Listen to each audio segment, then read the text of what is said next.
A proper start even for a Friday. How exciting. I've got a couple of bits of housekeeping to get out of the way, and we will try to jump into the game as soon as possible. Oh, let me just... Sorry, I just got some good news from somebody. Or, well, it's their good news, but I am happy to hear some good news from a friend. So let me just take a quick second to congratulate them.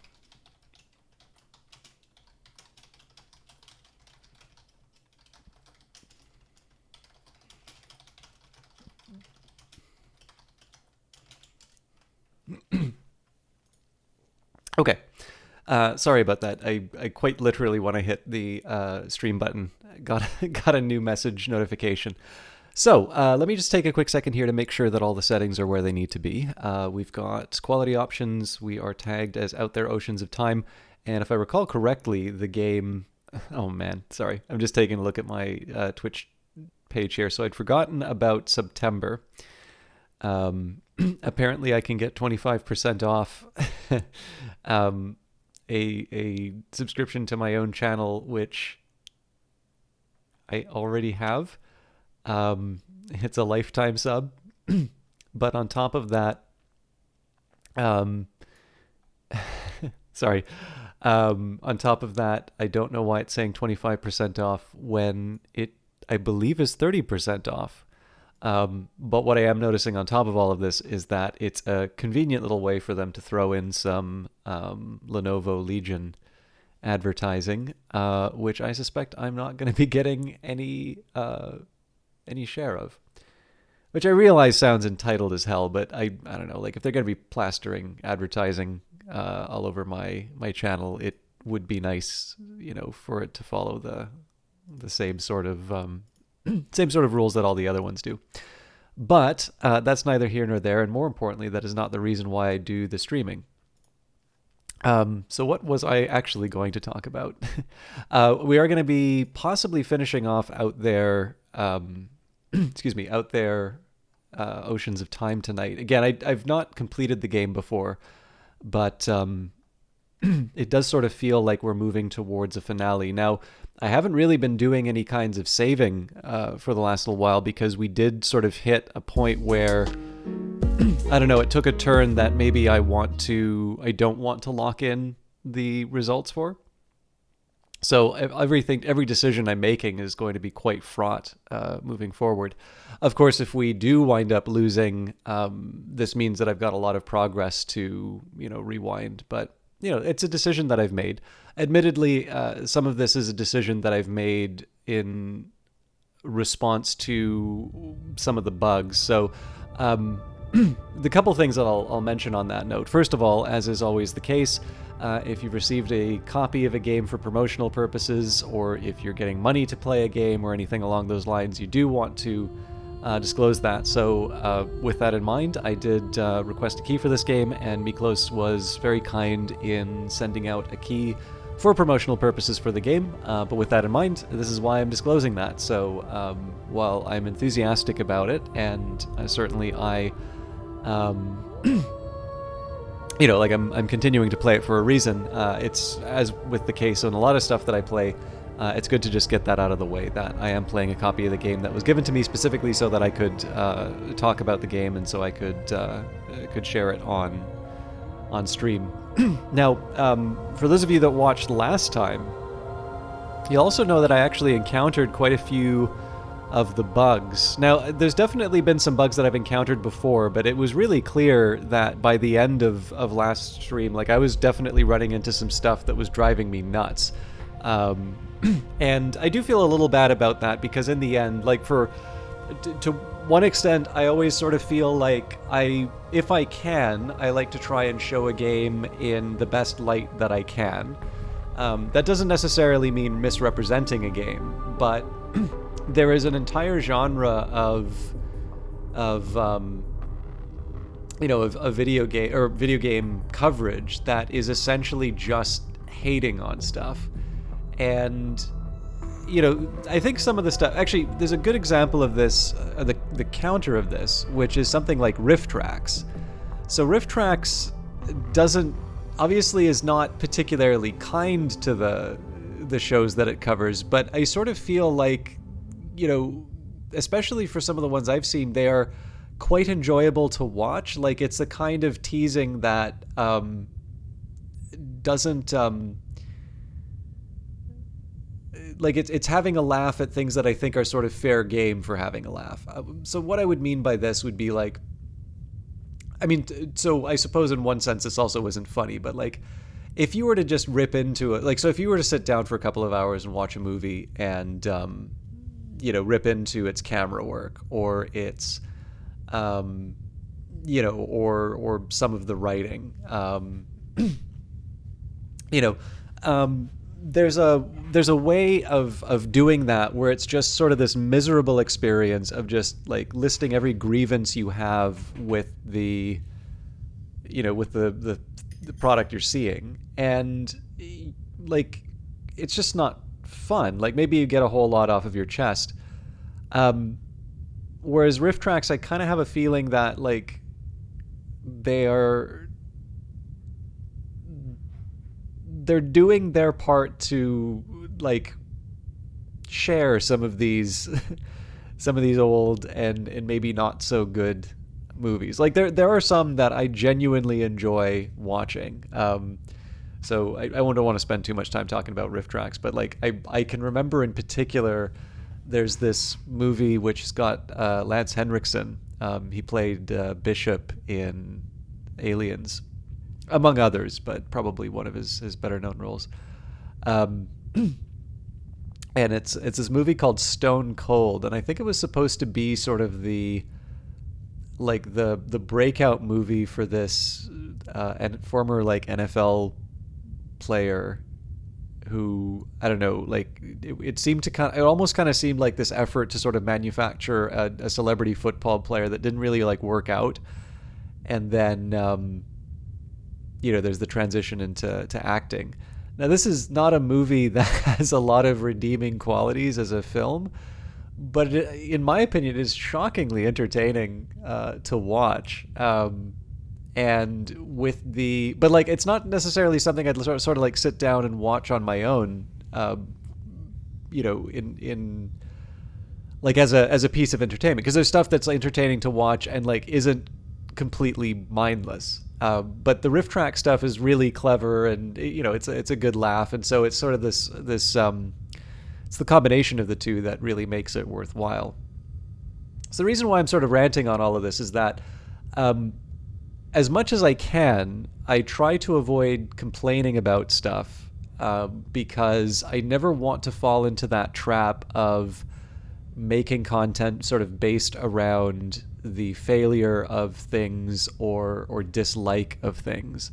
I think that's easy to do to a certain extent, and I think there's definitely a lot of channels that are quite successful at doing that sort of thing, but it's not really why I like playing games, and it's not really the sort of thing. It's something I personally wish we had less of, to be honest. But on the other hand, there is another half to this, which is that it is also true that there are some things that are not up to scratch. So again, that kind of comes back to the statement of I want to show things in the best light that I can, but I also don't want to be misleading in terms of what I'm playing. So with all of that in mind, like, I was definitely getting quite frustrated with some things out there, and I kind of wish that it hadn't gone that way. And it's not even necessarily in terms of my individual reaction. Like, I was genuinely exasperated with some things on it, but my preference, of course, would have been to have been better at avoiding certain things. I sort of feel like maybe there are some actions I could have avoided. Mind you, it also kind of went like double the length of a normal stream last time, so it probably also wasn't thinking very straight. But with all of that said, like, one of the original reason why I wanted to bring all this stuff up was that this time, or last stream, I definitely encountered probably more of the stuff that people have a complaint with. And to a certain extent, I think it's a shame, because I still actually very much like this game. My hope is that the team continues to fix some of these problems and to sort of realize the game that they clearly want to have, and they think probably their audience is looking for based on some of the comments. The only thing I have to say is, again, like I for my frustrations with some of the bugs that I encountered and sort of the consequences for what had happened, I still sort of feel like there's more value to this game that is necessarily being recognized by the kind of the broader public. And again, part of that just comes from the thumbs up, thumbs down system inside of Steam. But overall, I actually kind of like this style. I can see I think probably what I can say after last broadcast, I think I have the clearest articulation of what I would like to see differently or done differently in the game. I have a few ideas about where I could be enjoying the game more, or for instance, some things that would make me a little bit more. Well, thank you very much, Miss Ariella. I know you've got a really busy time, but I appreciate you hanging out, especially because I'm doing my big long intro to let people kind of come in, but also just get a bunch of stuff off my chest. In any case, Miss Ariella is an Australian broadcaster, will probably be moving very soon, so I suspect that's going to involve some disruptions to the streaming schedule, but I would highly recommend giving her a follow, and when the streams are back, you'll be able to check out their stuff. But yeah,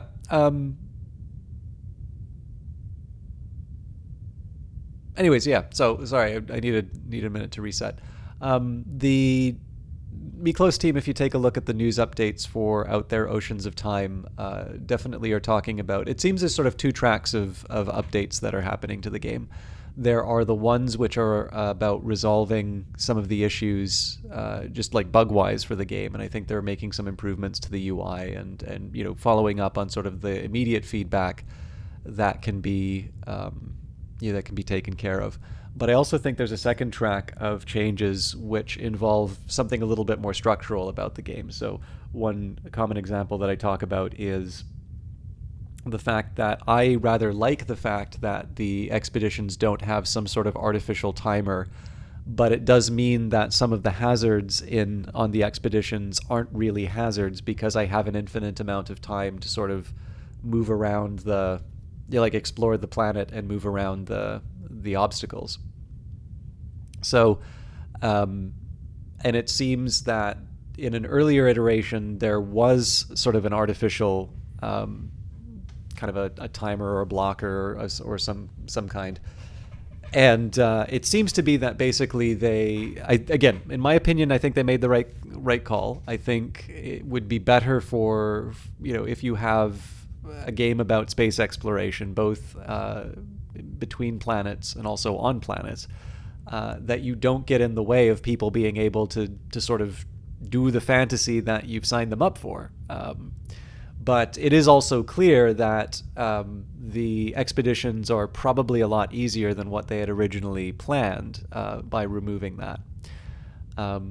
So it seems like there are going to be a little bit more. There are going to be a few sort of specific changes that are made to the game, moving forward. And again, I think I can also sort of sum up my feelings on the game. There's sort of the two tracks that I have in terms of the changes that I would like to see, or maybe some of the things that didn't quite work for me. And there's the one bucket which are things like, okay, well this caused an error, or like this soft locked me out of the game, and I didn't like those. And I never really feel like if they're present in a game, I want to acknowledge them, but I've never put them very heavily on the list of things that I'm too bothered by for a game, because I generally feel like developers will resolve those issues, like if they're brought to their attention. It may be that they're completely unaware of them, but I don't know. I sort of feel it's a little bit like continuity errors in movies. I can assure you that most if not all, continuity errors that you feel very clever about pointing out, the script supervisor has identified, and that's actually in a binder somewhere in the vault. But they just decided that they wanted, the shot was good for other reasons, or the edit was good for other reasons, and they carry on. And honestly, if you watch movies, like none of the cuts are coherent. Like most of the time, if you're watching a dialogue scene, people's hands are all over the place. Like somebody will have their hand on their face in one shot, and it'll be on their lap in the next one, and nobody cares, right? If you're looking and paying attention to that stuff, it means that the movie's not very good, and you're just not paying attention to the stuff you should be paying attention to. But in any case, in a similar sense for games, if I'm recommending something and it's got some particularly sharp corners to run into bug-wise, I'll maybe like mark them. But that sort of stuff I don't really put as a heavy, oh, be careful, there's a spelling mistake in the third event, buyer beware, only get it at 75% off. I think that kind of stuff is overdone. The more structural stuff, though, I think for me is the difference between whether or not I would want to start another game of Out There. So, one thing I will say about this, which isn't entirely flattering about the game, and it's important to remember, like, I am still, like, we're still going on the path. So, there may be something that makes me change my mind. But if I were to be asked right now, it's like, well, would you want to like roll up another run and go through this again, having completed the mission? I definitely would be saying, like, not right now. That doesn't mean I'll play Out There once and never return to it again.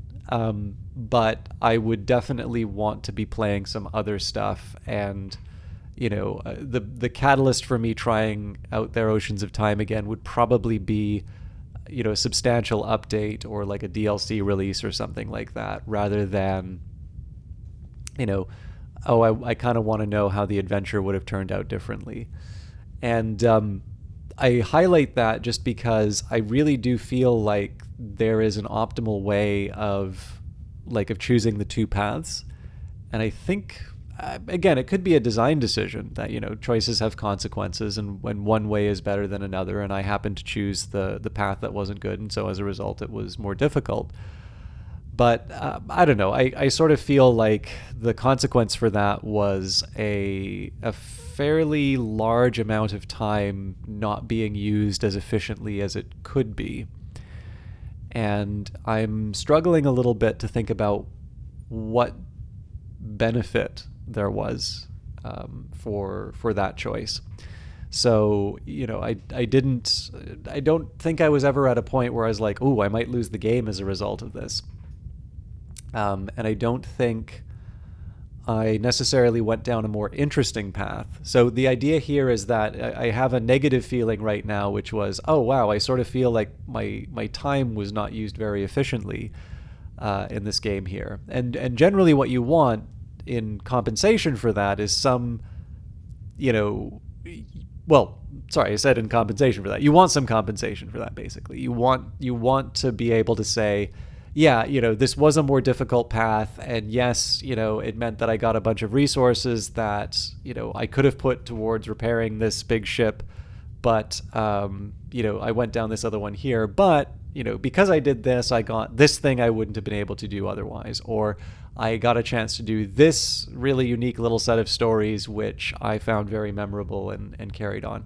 It's a little bit like when you're reading a story, like for some types of novels, you can have these very long digressions, a little bit like how I talk, and feel, sometimes it can just be a funny side story that's worth it on its own. It's, it's entertaining, and it's, that is reason enough to include it. But I am reading more short stories now, and I'm beginning to appreciate how merciless that format seems to be. I think if you were to try and share an anecdote in a short story that isn't directly relevant to the matter at hand, I have a feeling that that would probably lose you some readers, or as a reader, I would maybe feel like my time was wasted. Um, so yeah, that's kind of how I'm feeling about it, which is I don't necessarily mind that there is a one path there's one path that sort of seems to have been the intended path, but that there's another alternative. I think it's fine to have options. But what I dislike is that one path seems to be in retrospect, one path seems to be clearly better than the other, with no real reason to take the inefficient one. Like, it's an inefficient path that's taken out of ignorance as opposed to any any benefit or any any choice. So that's probably my biggest gripe. But I spent more time talking about this stuff than I wanted to, so let's jump into the game.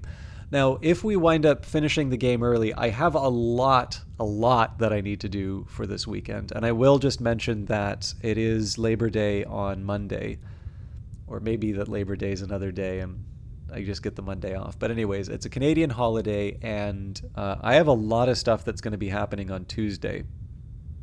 So I think it is near certain that I will not be broadcasting on Monday.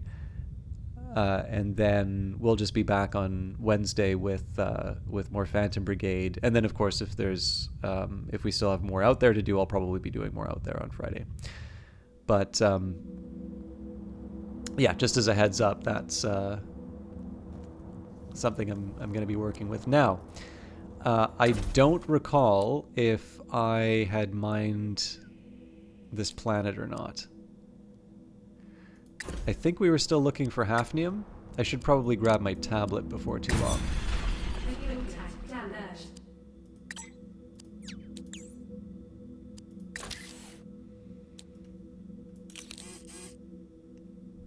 Yeah, you know what? I think I'm gonna start this on the right foot. I'm just gonna take a quick second to run into the next room and see if I can get my tablet and see where I'm at with upgrades. So I will see you all in just a minute.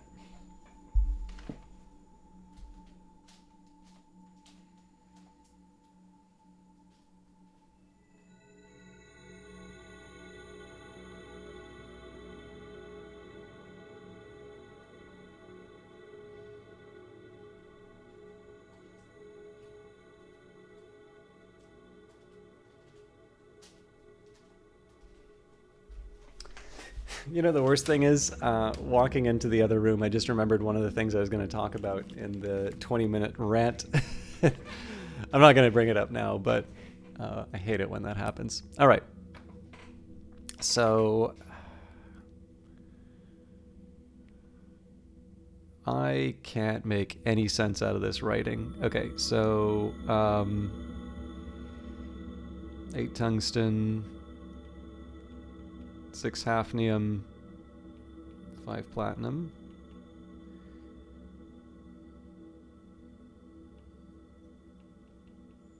Okay, it looks like we actually need 12 hafnium.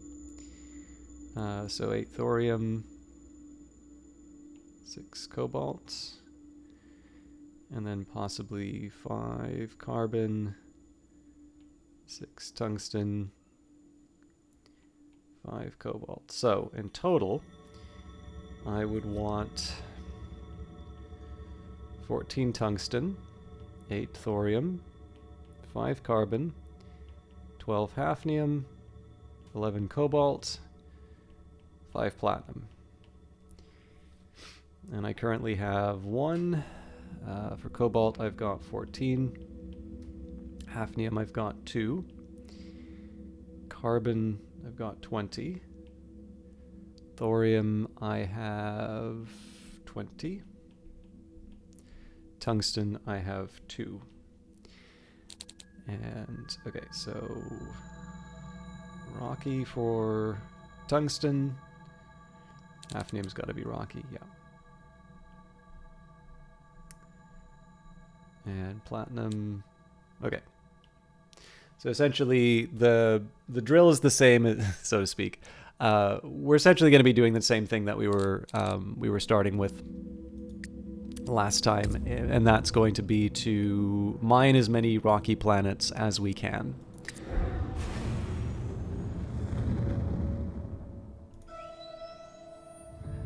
So let me just double check.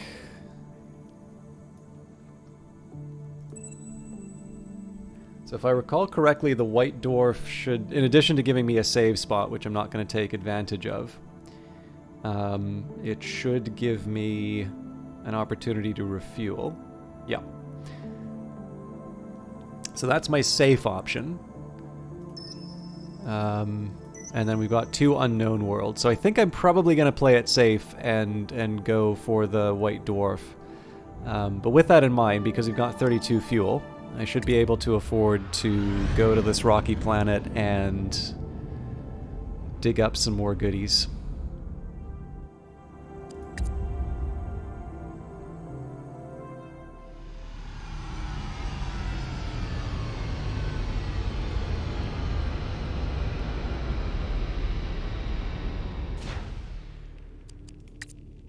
Okay, so go with 8. Not a bad return. I don't exactly need the oxygen, but it's not like we're going to use it for anything else. Okay.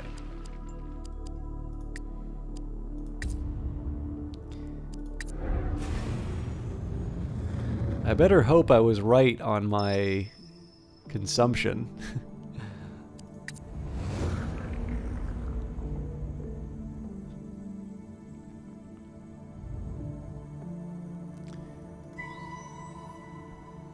Yeah, well, it was real close, but...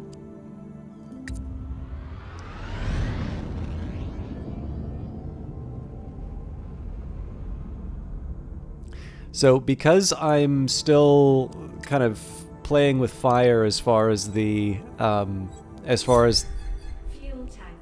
like the save is concerned, I'm going to do 1 less than fuel. I basically don't want to give the game an excuse to bring me to 0 fuel and fail me.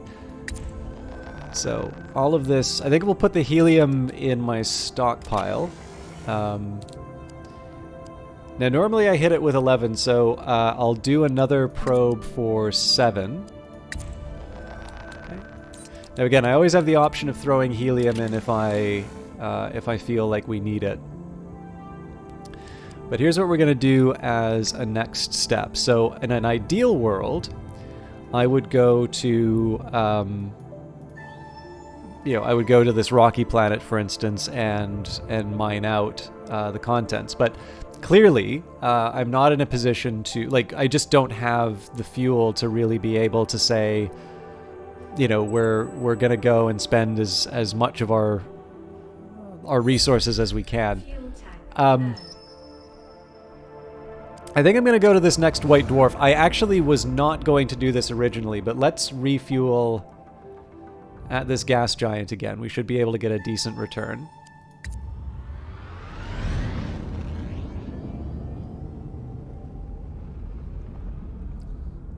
And that'll kind of give me a clearer idea of where our next move is.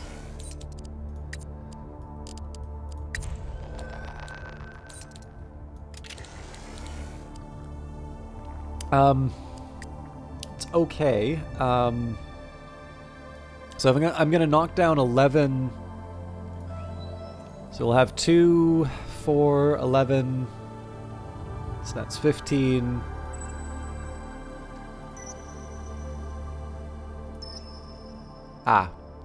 So I don't normally like going back, but a blue giant's gonna give me some big bonuses. So we're gonna go to the rocky planet to mine the resources. Again, the rocky planets are what I really want to be focusing on right now.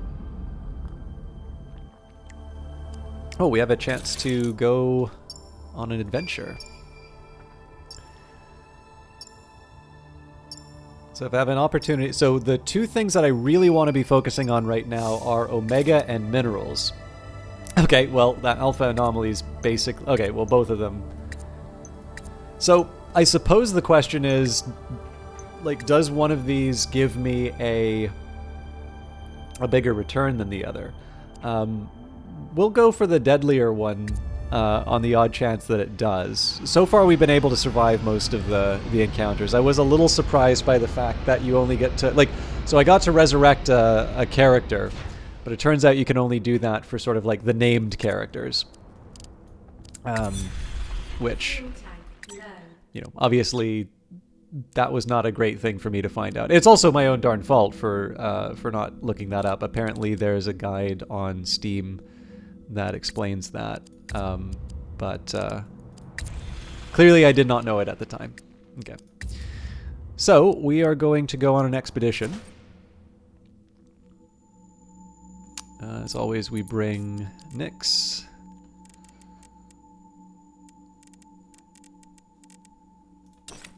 Uh-huh. Oh.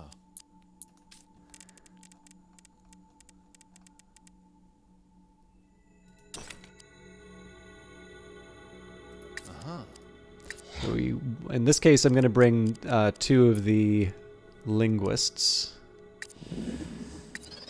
Okay, and it looks like these 2 can...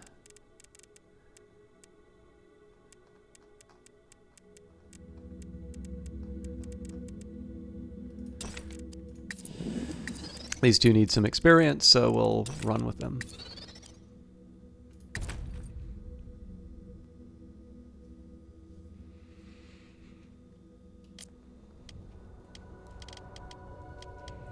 Okay, so as always, we're going to avoid obstacles where we can't. Well, in this case, it's forcing the issue. That's a lot of damage.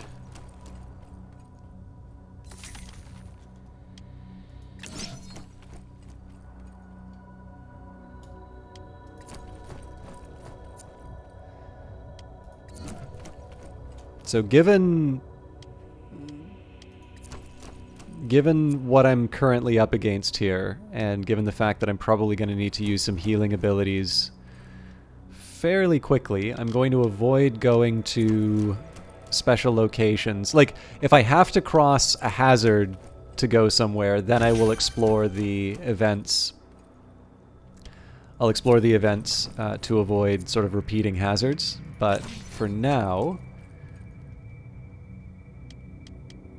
I'm going to sort of keep my eyes open. I'll mark opportunities, but I'm not going to follow up on anything that involves me giving up resources or potentially taking damage.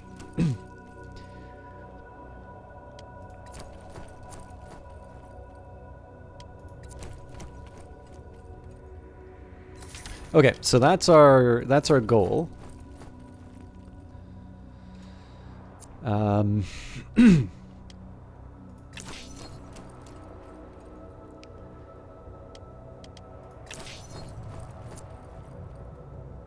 it's important to remember that at least for one of these, I need to have one of these characters basically have a full bar. Okay, steel beams form a gossamer structure adorned with clinging vegetation that blows in the wind. It's not a terrestrial structure, but rather a ship that crashed here, possibly eons ago. So you can recover materials or analyze the ship's structure. In this case, I'll recover the materials, even though it costs us health. So that's not somebody who I wanted to get hurt, but...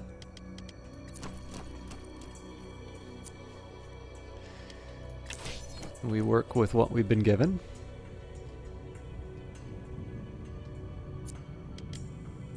Okay, definitely don't want to trigger a bleed.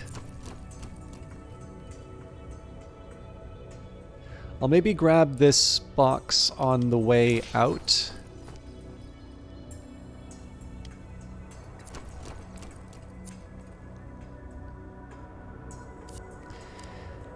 The ground here is richly pocketed with resources, but also covered in a film of quartz that shines and dazzles the eye. The light is painful to look at, even through our helmets. If we stay here too long, we risk injuring our vision. Create protective gear. Our engineer takes an interest in the quartz film. They discover it is possible to polarize the material, creating protective reflectors that can be attached to our helmets. Thus protected, we proceed to harvest materials from the region.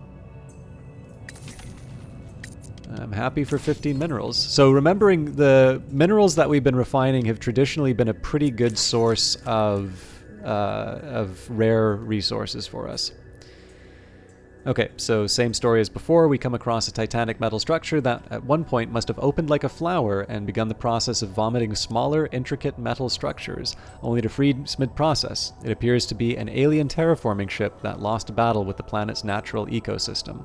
So I'm hoping that we don't wind up with 3 damage. That's going to be a disaster. Okay, cool. So I know what my next few steps are going to be. Future so bright, gotta wear polarizers. Yeah. I believe it was a crashed... Oh no, sorry, that was not a crash ship. That was so bright. How you doing tonight, Algrins? Alright, 1 health for 2 crew, 2 health for 2 expedition members, 2 health for 1 expedition member. Yeah, so... Physician heal thyself, and Nyx is actually the worst for wear, so we'll run with those 2. So we still have the option of using this character for the goal. So just a reminder, so I have to cross a hazard to get to the mine heist.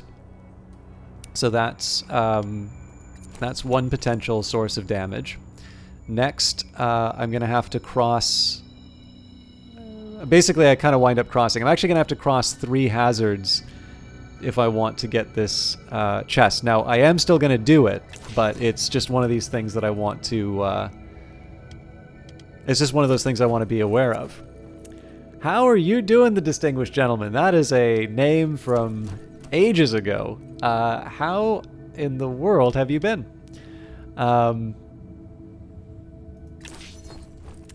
And it's Friday, a 3-day weekend, and a grueling week. You're tired but happy-ish. Yes, I'm actually in a very similar position, except that I think my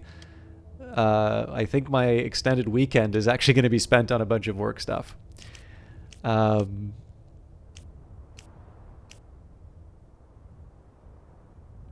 Yeah, so if I can, I would like to preserve the actions for this character, and then we're going to use this one for the event.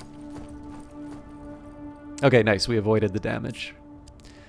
Our expedition arrives in a large open-air mine. The minerals here are abundant and the veins glisten under the starry sky, a veritable treasure trove. However, there are miner drones here. It would seem a nameless interstellar corporation is farming the area's resources, and yet we haven't come across a civilization. Is the corporation plundering the planet? Have these robots been working here long? Can we take our share without provoking them? I feel like we've done this event like 3 times in a row, but that's fine. I'll still take the resources. As I said, Nanmu is the one who has the better heal, so we're going to use up the actions of Eruzimame. Our xenolinguist follows a near imperceptible trail back to a command structure. There, lying prone on a couch, we find the remains of a long-dead alien. Its logbook tells the story of an ambitious entrepreneur who hoped to make a fortune here, but whose homeworld was swept away by cataclysm. Without supplies from their native planet, they died of hunger, leaving the mine operating for centuries. We reprogrammed the drones to mine for us. What's more, we find a supply of Omega in the command center. It must have been used to power the machinery. So, 10 minerals, 1 Omega. Obviously, the cost of... there's the cost of action points, but that was something we knew was coming up. Excellent. Okay, so we avoided the damage again. We have 3 hazards that we need to pass, and then we'll be good.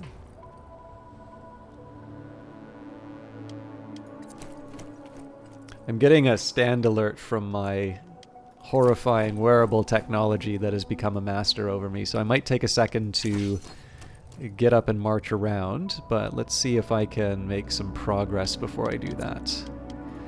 Again, because there's no timer or anything like that, we can just walk around the blockage. Now, I don't think this is a bad thing that there's no timer. I kind of covered this before, but the key here to me is that for some rewards, you do have to cross a hazard. Essentially, you need to say, well, how much is this chest worth it to you? And I think that's a decent way of handling it. I also think that's why this gets the hazard rating that it does.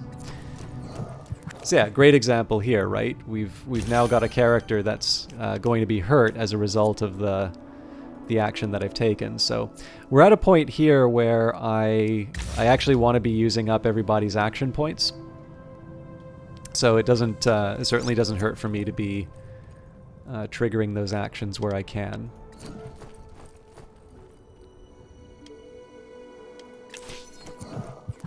Yeah. So there is a benefit if I take a lot of actions and sort of use up all those points.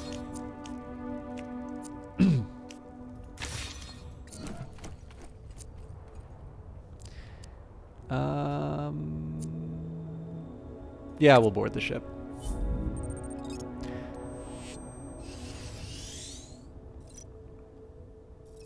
So yeah, as you can see here, the skill was a big factor. But 63 minerals is a really great haul for us. And I do like the extra omega. The omega is what we use to travel through black holes. Now, if you'll just give me a quick second here, I'm going to just get up and I've got tea, but I don't have water. So I'm going to take a second to refill my cup. I'm going to boil some water so it's a little bit faster for the next time I make some tea. And then we will process these minerals and see if I got anything worthwhile. I'll be back in a quick second. Maybe you can go refill your own beverages yourself if you haven't done so. Talk to you in a bit.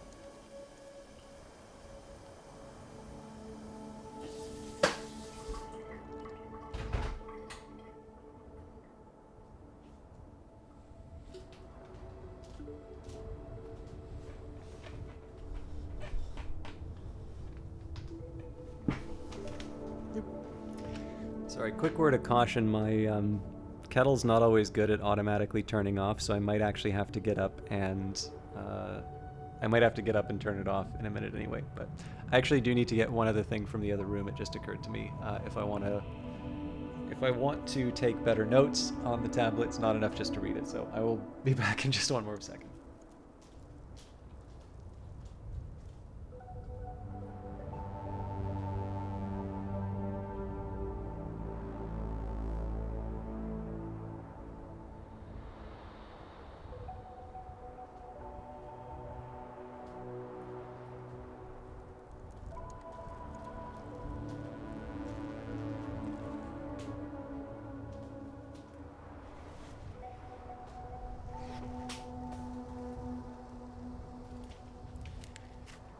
All right.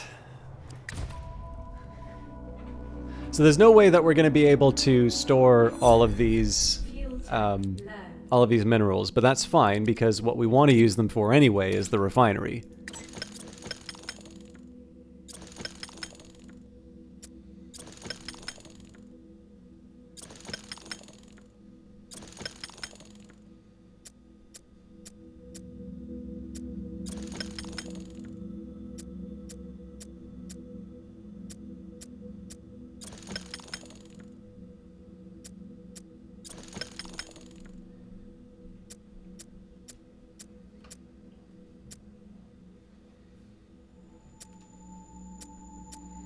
I like seeing the animation. I know there's a way of doing that sort of automatically, but...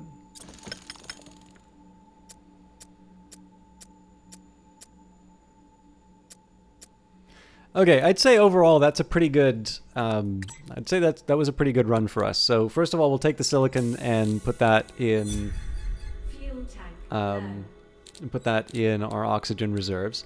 Can take the carbon and put that in with the iron, or sorry, in the hull. The thorium was really the only thing that was sort of a waste for us, I feel like. But I am going to take a quick second here and just update my totals on my...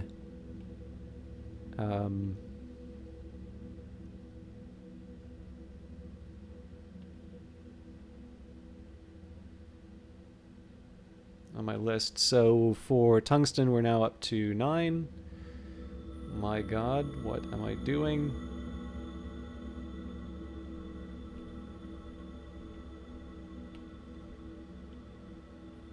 Okay, for thorium, again, we've got the 20, so we're fine. Carbon, 20, so that's not a problem there.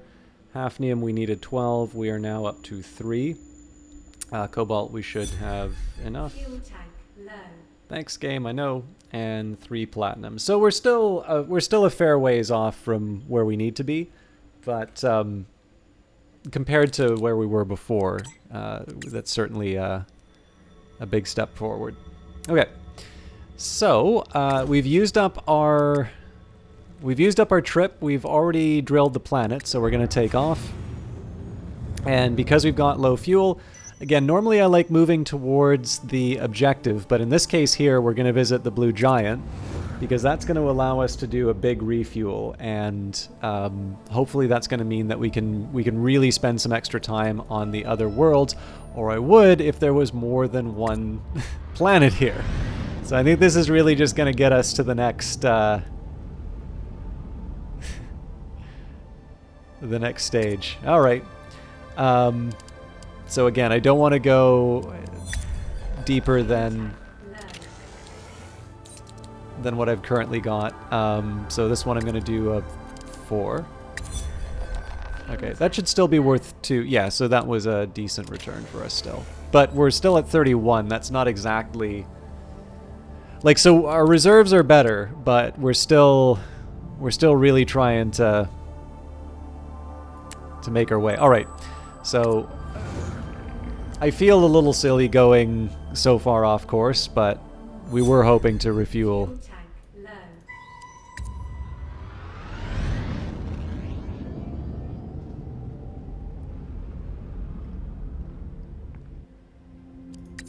low. Okay. So, I'm actually tempted to just go for a full 10 here. Now we'll do our usual 8 and... Equipment damaged. Okay, that's fine. That should be a bit of a bonanza for us, though, so we'll hit it with a 3. Okay, that is a net loss for us, but that's fine because we're going to be moving to the next giant in the system.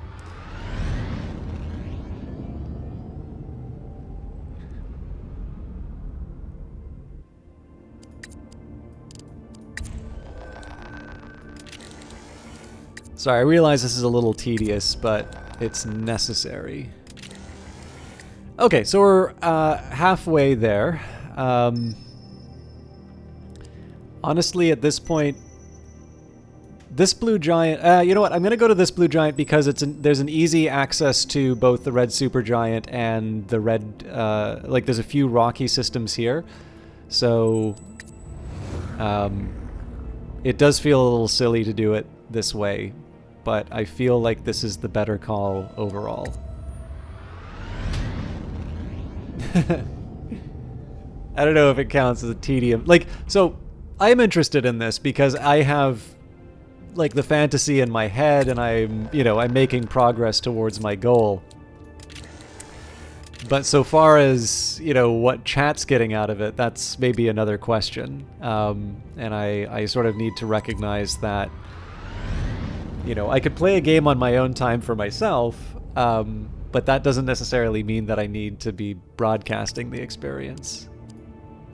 But obviously we've stocked up on our helium, so at this point there's nothing else for us to do but start mining these rocky worlds. So we will start heading towards the Archon again, but I do still want to be, visiting as many rocky planets as I can, and and getting the resources that I need. Near the edge of the solar system, we notice a dimensional rift forming. Could this be an activated door of night? We can take it, but it will be a one-way journey. Well, you know what? Go through the door of night. Let's see where it goes. The captain ordered us to go through the rift. The ship has moved elsewhere. Still rocky planets, so I'm happy for that.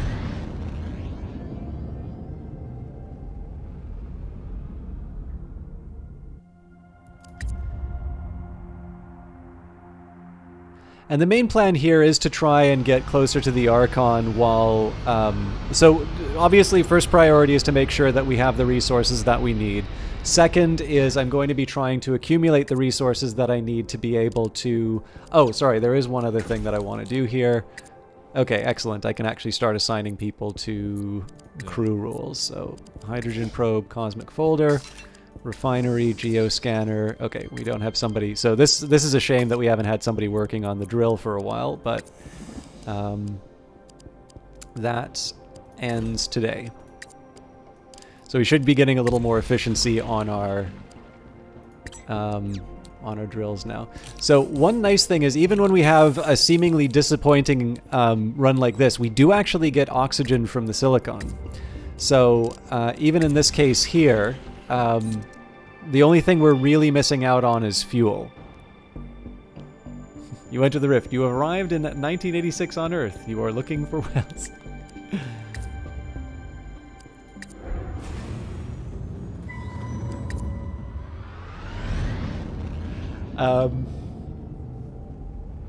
Actually, given how much role-playing talk there has been in the channel lately, I'm wondering... I've been looking, I think it's Something Awful has this series, WTF D&D. Anyways, I was looking up those, and I've now been exposed to the game Rifts, which seems to be delightfully nuts. Okay, so as always, minerals are the top priority. Omega is also... Okay, yeah, so same story here, seam of resources. I think that was an engineering mission for me. But I think Sergey's my only engineer anyway, so decision's kind of made for me. Okay, so not a whole lot for me here, but we'll still keep with the... Equipment damaged.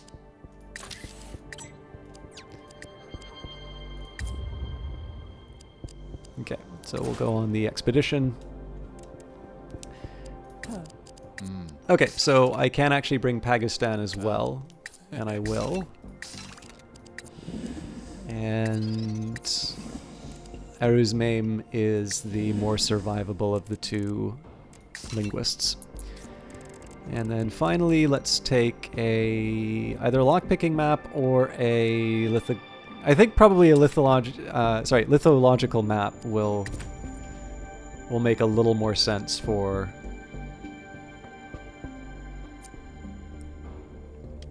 this rocky planet. So again, same idea here. We could cross over these obvious hazards, but it's likely we can just walk around them. Or not.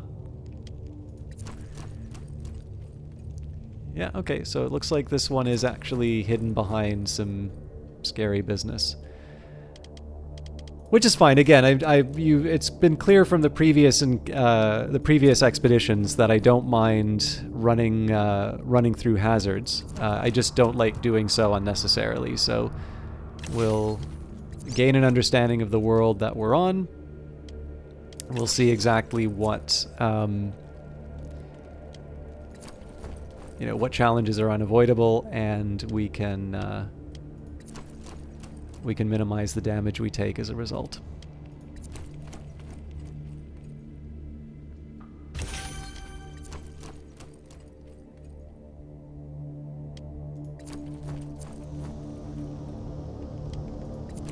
So I do have a batch of minerals to pick up.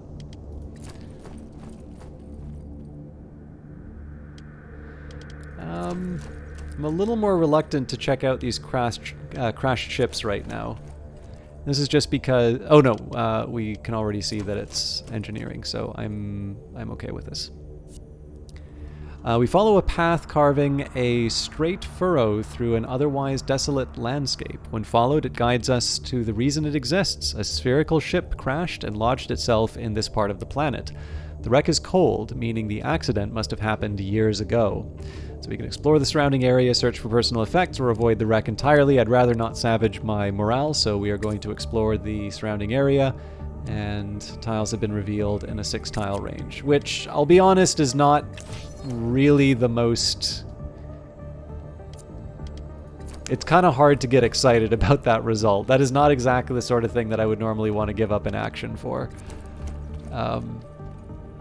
Again, in the presence of something like a timer effect, yeah, that's something that I can imagine being very helpful in certain parts of the map. But kind of hard to say that that was an action I really needed to take.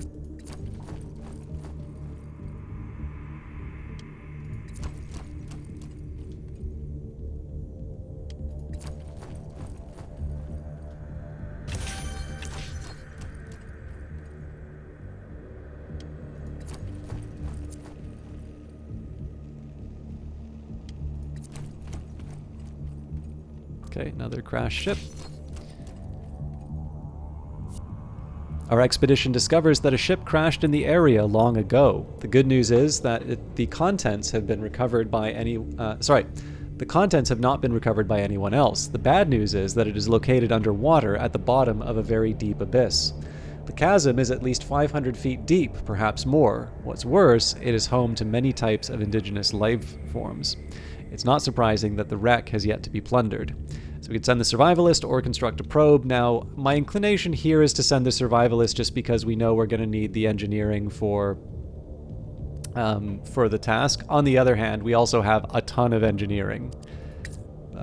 Our survivalist states that they can hold their breath long enough to conduct a cursory exploration. We're very impressed, but then again, some physiologies are vastly superior to our own. When they resurface, they bring with them a locked chest. What could it contain? A pain suppressor. Not the most exciting outcome, but we got something, so that's not too bad. And it looks like in this case it was worth it to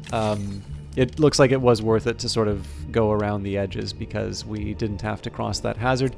However, it does look like we're going to have to cross the hazard to get to the actual objective. So let me just double check if there's anything else for us to work with. Nope. So what I'm going to be doing here is I will cross the hazard and we'll probably head back to the ship this way.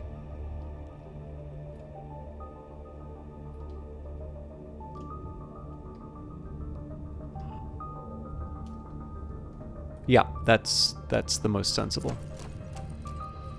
Okay, turns out we didn't take any damage. And how are you doing tonight, Vanguard Master? So far we've avoided the worst. Our readings lead us to an extraordinary sight, an alien tree of unknown biology with a trunk and branches that extend 800 meters into the sky. Our instruments lead us to believe there is a rich seam of resources at the very top of the huge form. How can we fetch what we desire? Analyze the tree. We'll get Pakistan to do it because they need the experience. Our engineer performs a scan on the tree and discovers that its internal network transports a sap mixed with omega, perhaps extracted from a source hundreds of meters underground. They manufacture a siphon and we safely extract large quantities of the precious substance. The expedition has been a total success.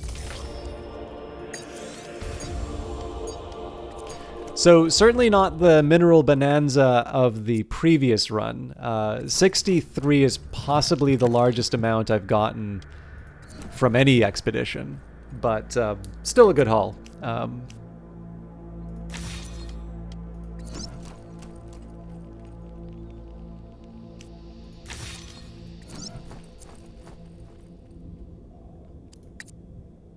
Doing well. Thought you'd stop by to see how the stream is going and to see what interesting conversations are happening tonight around here. Well, I appreciate that. I know one thing I actually really appreciated you saying a while back, Vanguard Master, was how you liked the discussions about sort of economics in Stellaris, and it has kind of occurred to me that out of the games that I've been playing, you know, to a certain extent I think Old World is good for that, but of course Old World also has a lot of its own history to share. So in that sense, I sort of let the references in the game do some of the talking. But it was actually something that I appreciated because I know it's something that I've done in the past, and I've been thinking a little bit about ways to incorporate that back into the game a bit. In fact, one thing I can say, I was invited to write an article for publication. It should be coming out within the next month, I think. So I haven't heard back from... I had to give them my last draft, I think about a week ago now. Maybe 2? Anyways, Final draft has gone in, and the funny thing though is that it's actually the article I thought was the weakest of the three. And one of the stronger ones I actually thought was one that they didn't seem to have too much interest in, but it's sort of along those lines. And the broad strokes of it are actually related to the game This War of Mine and a technique that they use. So for those of you not familiar with This War of Mine, it's a survival crafting game that takes place during a war, but it's a perspective. I think so. One of the things that I think is really brilliant about This War of Mine is that it is a game about war, but from the most common experience of war, and that is that of a civilian, right? You know, it's fun to have the and I mean, games are about the fantasy, right? So clearly, to be someone who is taking a more active role is generally the sort of thing that you'll do, and that'll be true whether you're playing a strategy game like I tend to prefer, or you know, if you're playing something like Wolfenstein. But even then, right, that the experience of combat is not going to be anything close to, you know, something like Wolfenstein. I'd argue even something like Arma is probably you know, making certain concessions in the interest of being you know, of it being something that's kind of worth playing. But the thing that's interesting about This War of Mine, in my opinion, is that because the setting seems to be inspired by the Siege of Sarajevo, which, so far as I recall, is the longest siege in modern warfare. Yeah, no worries. I should probably play this on stream at some point, but it is a really, I think 11-bit did a fantastic job with it. But what's really interesting about it is that, so the Siege of Sarajevo went on for years. In fact, you know, this is something I'm interested enough that let me just see the exact duration. There was actually a small exhibit on it in the War Museum.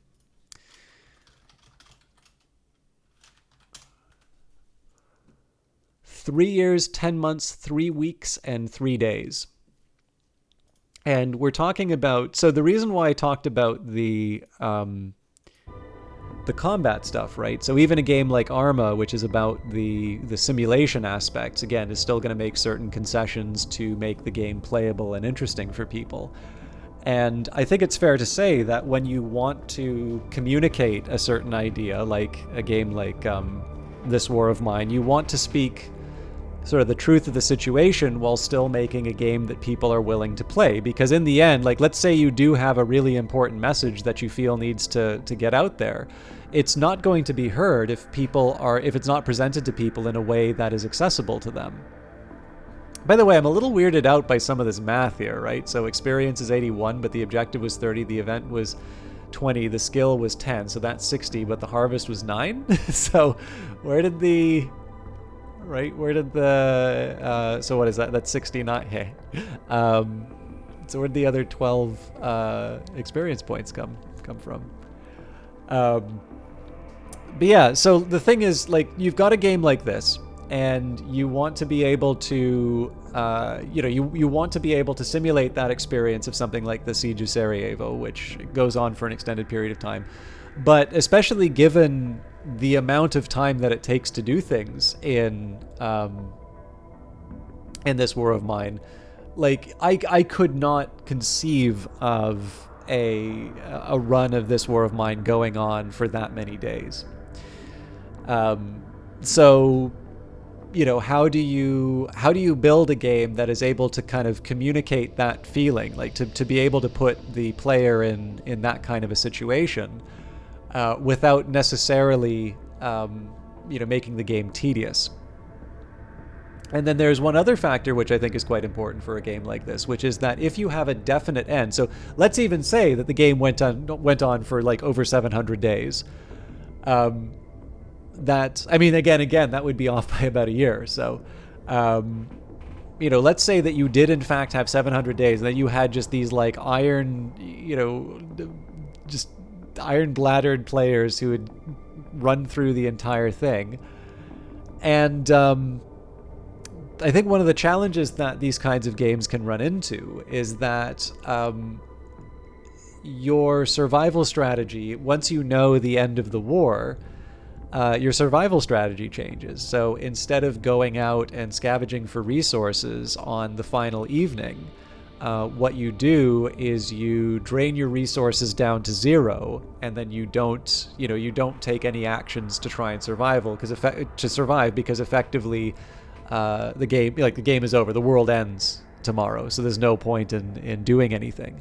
And then of course you follow that logic, right, which is the day before, if you have enough resources, you don't go out and scavenge. And of course the day before that, if you don't have enough resources, for probably a few weeks in game time, you're not actually going to be taking actions to preserve your group of survivors, because you know you've got enough runway to get you to the end of the war.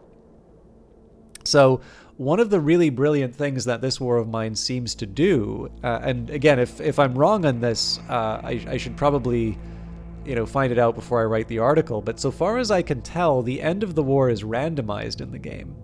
And I believe this is actually, so I have heard an interview with the 11-bit people, and they don't seem to have talked about this. But this is actually, if I recall correctly, this is an insight on infinitely repeated games from game theory. And as a quick aside, if you've heard about infinitely repeated games and it's Simon Sinek you heard it about, ignore every last word. That TED Talk is one of the worst I've seen. And he's actually published a book now about this. And he apparently has not taken any of the lessons from genuine game theorists who tried to set him straight on this. Whatever he is talking about is not game theory. It's his own invented nonsense that sells self-help and business books, but has nothing to do with, with the subject that he is claiming expertise on. Welcome back, Vanguard Master. But yeah, so this really interesting idea is that by randomizing the end of the war, players will treat it like it's a war that's going to go on forever. And so as a consequence, the player winds up taking actions that are consistent with people who, again, would be in a siege. Like, again, you'll possibly hear things on the radio. There may be some indication in terms of what you're seeing, in the outside. But I'd say for the most part, there is a tremendous amount of uncertainty, and effectively whatever decisions you're going to make will be as if the thing goes on forever.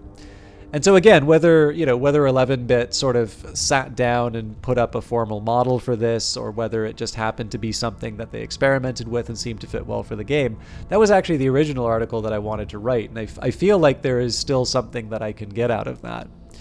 But I was maybe a little surprised that out of all of the discussion of this War of Mine, that this factor hasn't been discussed, because I actually think it's really, to me, that is actually one of the central features that makes that game very effective in conveying what it's trying to do. Because like I said, if you know the world of the game ends on period T, then that's going to alter your behavior for however many periods your resources are going to last. And it leads you to play the game in a very different way, and as a consequence, some of the experience that the game is trying to communicate is going to be lost, which means it's less effective in trying to create that empathy for for people who find themselves in those situations. But that brings me back to the thing that I was, that brings me back to the thing that Vanguard had brought up. Talking about you again? I don't know. How are you feeling about game theory? But I think that this is one of these things that I appreciate comments like that, because obviously that's not directly related to economics. I mean, I think one thing I definitely could do, one of the things that I am quite well studied in is the measurement of price levels, so inflation, and how governments and statistical agencies do those kinds of calculations. I studied under a guy named Erwin Dewart, who is just a world-class expert on on that subject. And as it happens, like, this is a topic that people are very concerned about. Actually, I was talking with my aunt yesterday, and I think she'd basically said to me, is like, does the governor of the Bank of Canada know what he's doing? And I'm like, yeah, I'm pretty sure the governor of the Bank of Canada still knows what he's doing. But like, the thing that's so difficult about that conversation is that, like, she has a bunch of debt on credit cards. Now, the thing for me is that most Canadian cards seem to be on fixed interest rates, but I'm guessing, for whatever reason, she's on some kind of a variable interest rate. But like, she's carrying enough debt that there is actually a real amount felt by these interest rate changes. And, she is feeling genuine economic pain as a result of some of these decisions. So one of the things I tried to explain to her was, I said, like, so one of the challenges that we run into is that when you take a look at a credit card statement and you're on a variable rate, you will see immediately the impact of an interest rate change. And you're going to say, my God, I'm now, hundreds of dollars a month poorer because I need to pay this much more to the bank. But if you let the price level run out of control, you are no more well off in that situation, right? What you're going to do at some point is you're going to wake up and you're going to say, I can't afford to buy anything anymore, right? And particularly if you're on some kind of a fixed income, that's really going to suck because you're not going to have any other options. And one of the great challenges is that when you experience that kind of economic pain, because you don't have like a bank statement to show that directly to you, it's maybe not something that you are as concerned about, or it's not something that you think about as carefully as you do when you take a look at that individual statement. But it is no less economic damage to you, because again, if you can't afford, like eggs, bread, the sort of stuff that you kind of consider as staple, not even luxuries, but like just like the normal stuff that you'll eat to survive. Seeing that become unaffordable is, even worse than seeing an increase on your interest payments for your bills. Because the thing is that if interest rates, go down again, those payments go down. But when the price level goes up, generally you don't see deflation to compensate, right? It's it's where you hear, people talking about, well, I used to be able to buy coffee for a nickel. And it's like, yeah, well, we're never going to go back to that, right? So in that sense, right, this is, and then of course the other problem is that from historical experience, around the late 70s and 80s, people did not think that central banks were serious about getting inflation under control. And this kind of led to this sort of self-perpetuating cycle where you are seeing price levels go up because people are spending basically everything that they can with the money that they don't think is going to be worth as much in the future. And so this meant that there had to be incredibly high interest rates to demonstrate the seriousness of the central bank before everything kind of got under control. So again, the other thing that you want to do is in some cases, you want to be pretty forceful. You want to be pretty direct in terms of how you're managing the situation. Because if you don't, you have potentially an even worse problem on your hands. But again, the difficulty with talking about all this stuff with, particularly like with a family member or with anyone, is that somebody who's complaining about, like it being harder to live, like there's a world of empathy for people like that. Like, I don't want to be in that situation. I can't imagine anybody who would. And sometimes people just want to get something off their chest rather than have a lecture on economic theory. So that's the other challenge, is that when you try to explain, particularly when you try to explain the status quo, there's a great challenge in that it may be even correct, but people may not be in the right place to sort of hear that kind of news.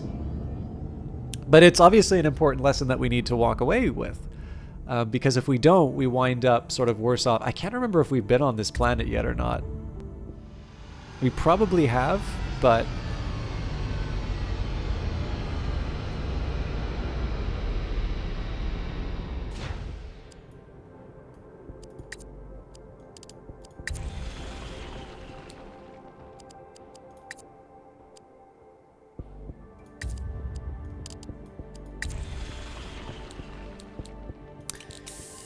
well,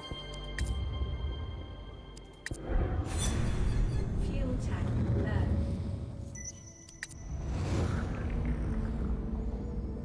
still not sure if I went to that world or not, but we didn't get anything out of it.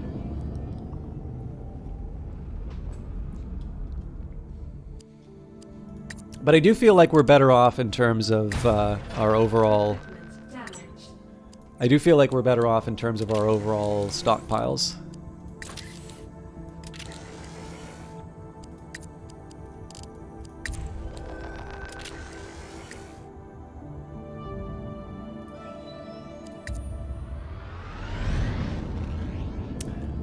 An interest-based economy, though, doesn't seem like it is sustainable. As soon as you have any sort of loan that requires you to pay interest, there becomes a deficit that is larger than the total amount of money in existence. So, for example, if you have $1 billion, and that is all the money that exists in the world, and you borrow half of that at an interest rate, now, even if you pay it back at $500 million, you're still left in debt and have no way to pay it back.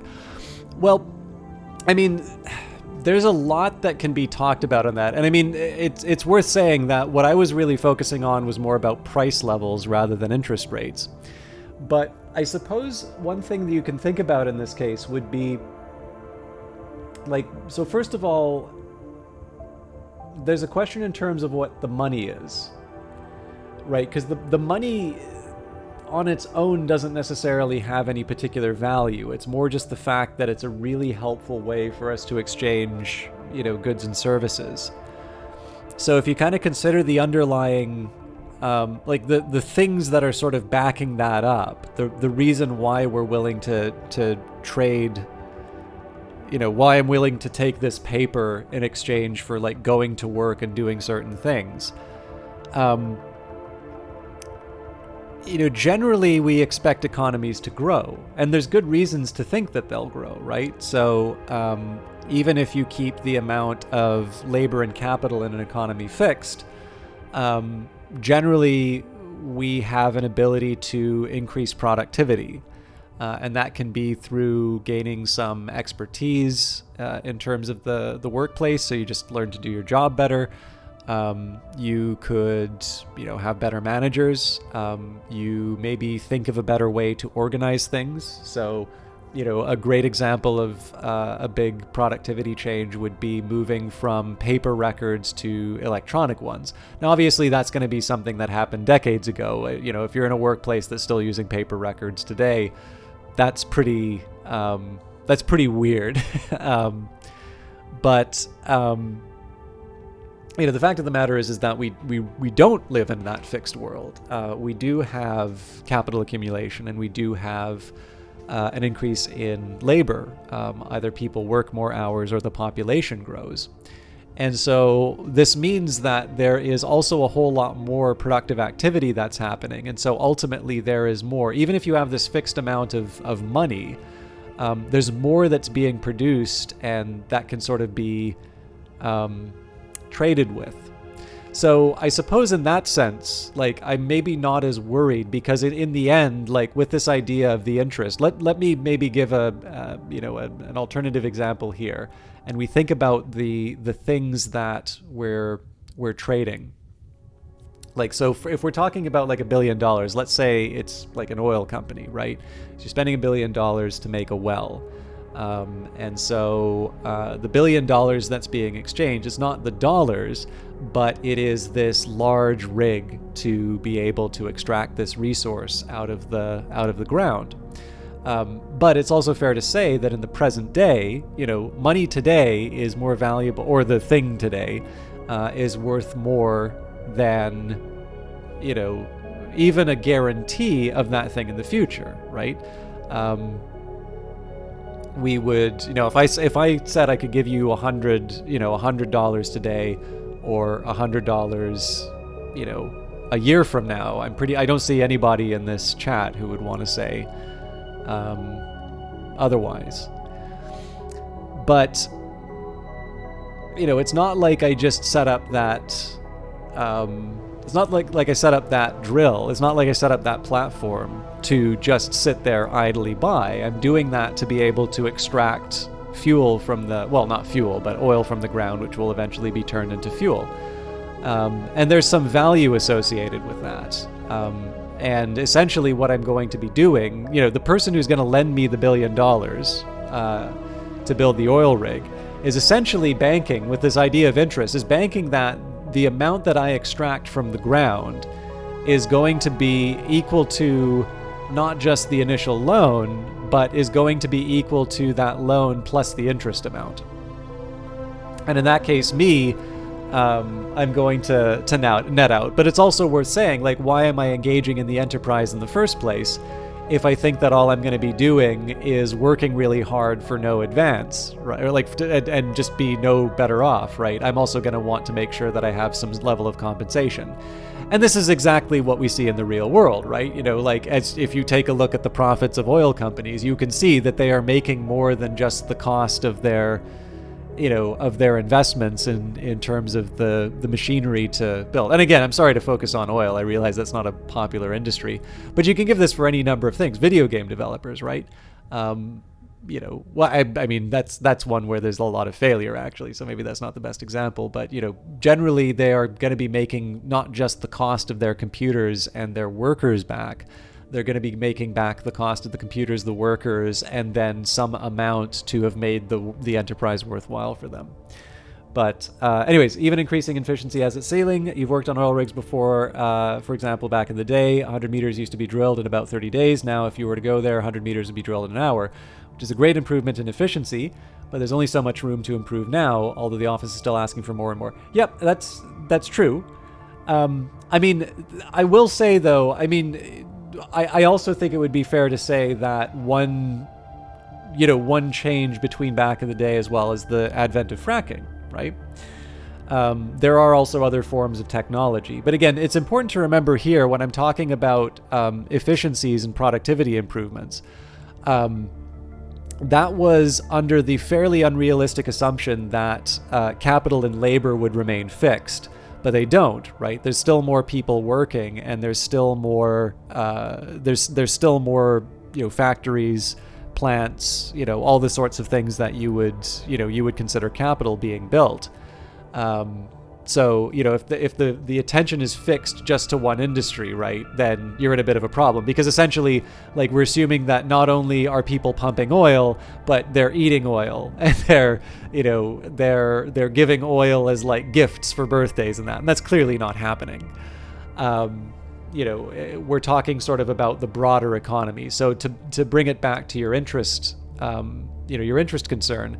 Essentially, what we're sort of banking on, so to speak, is that there will be more goods and services. There will be more productive activity in the economy in the long run that will sort of justify the creation of those loans. And, you know, the other thing, too, right, is that it is also fair to say that the way that we've set up loans and such, there's an amount of risk that the lender is sending out, right? If they lend to someone who can't actually deliver, you know, they're the ones left holding the bag. They're the ones who ultimately don't get their money back. And so it is maybe worth, you know, mentioning that there is also the situation where, you know, if it truly is the case that, you know, that there isn't enough wealth sort of generated in order to be able to pay that stuff back.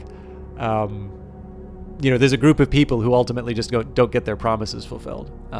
And they get mad, but like, what are they going to do? They're not going to be, there's nothing to pay them with.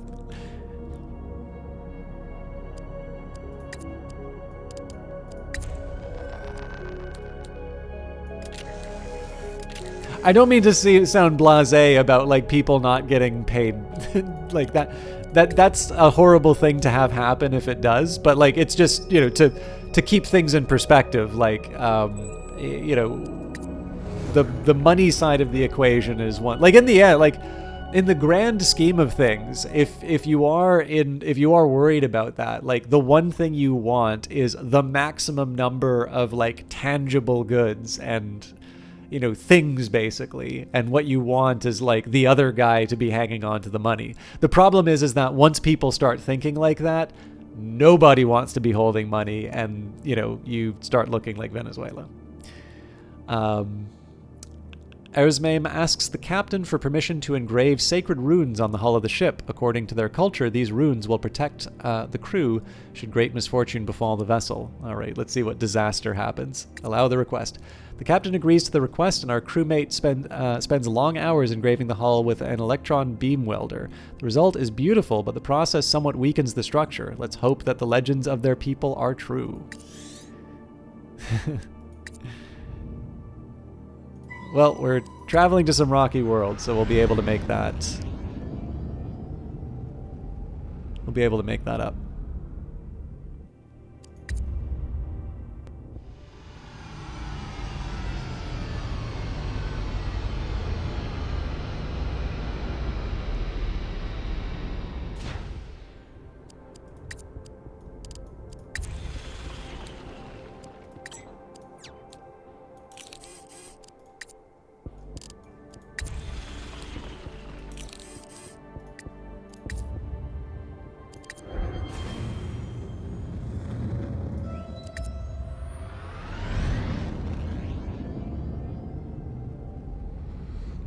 It feels like the real benefits have come from whenever I'm able to actually get some minerals from expeditions.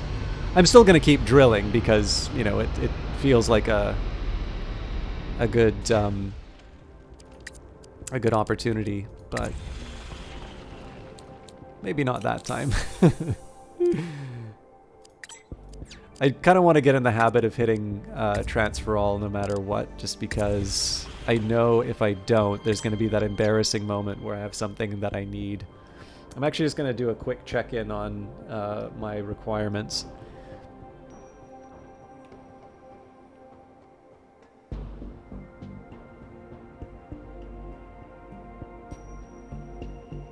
So we needed 14 tungsten. We're currently at 10.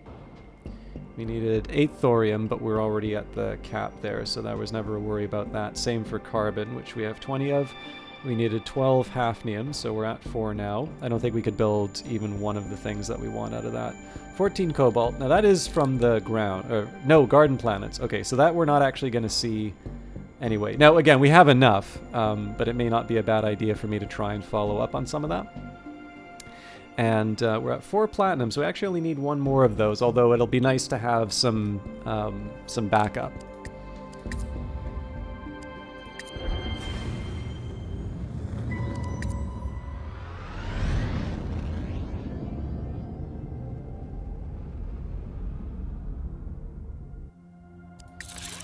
Okay, this is a nice opportunity. Hopefully there will be some minerals for me to pick up.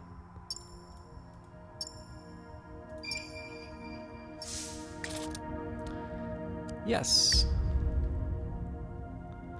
Normally I've done the drilling after the expedition, but in this case, because the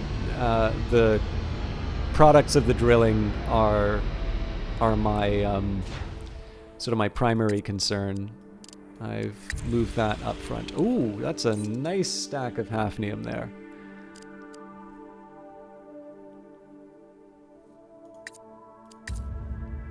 More than halfway now.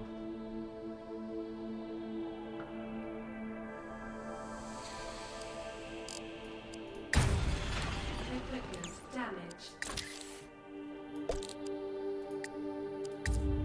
So I'm going to be a little careful with my fuel, but hopefully... Oh, hang on.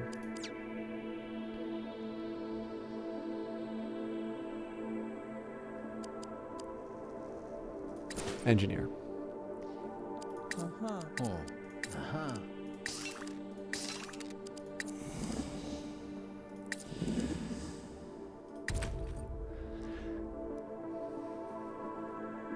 So again, priority for mineral clumps, but we usually just clean the place out. So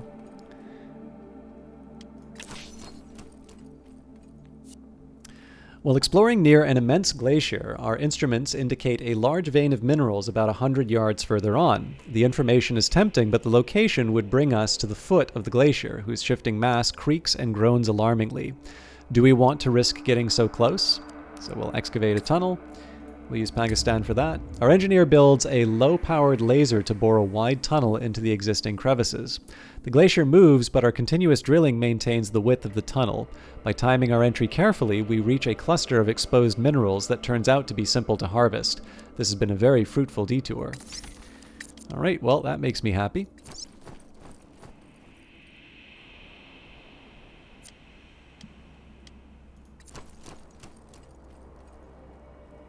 Should probably be exploring a little bit more of the map, but I'm okay. I think we've basically sort of seen the whole bottom edge. I'm slightly panicked that like Vanguard Master's writing a real haymaker of a reply, and I'm gonna reconsider my chosen profession. I don't know. I am a bit of a nerd for financial and economic topics. Obviously, you know, I have a perspective, and I certainly can't claim to be, you know, a world-class expert on everything, but where I can. What's nice is sometimes just, oh, cool, okay. You know, honestly, like for me, sometimes it's nice to get questions just because it's a chance for me to try and think things through myself. So even if I don't have sort of a, like the one problem that I would have is that if I just take a pat answer from, you know, Econ 101, you know, it may even be true, but if you're just parroting back what you've gotten from a class and you're not reflecting on that, you know, there's really only so much value there is in that, right? If in the end any discipline, and this, you know, this can be anything, right? It definitely doesn't need to be econ. This could be anything from ethics to calculus. If all that you're really doing is parroting back something that, you know, you spent some money on learning, and so you feel the need to justify that expense by repeating the thing that you'd heard, you know, I think there's even a point where you'd maybe have to ask the question whether or not it's learning. And it also invites the question as to where progress comes from. Because obviously if an intellectual discipline is only just repeating what other people have told you without reflection, then there is no room for progress on that, because, you know, you're essentially back, you know, to the scholastic days where, you know, Aristotle had all the good ideas and you just, you know, quote him and you're good. You get on with your day. So, you know, this is kind of why I try and put a premium on making mistakes. Like, it's, you know, ideally you try and avoid the dumb mistakes as much as possible, and I do have a tendency to make some real howlers. But I always kind of feel like there's the two vectors of error. There's the one where you're sort of engaging in good faith and you make an error, and you're either able to recognize at the time what the problem was, or you know, you learn and you grow from it,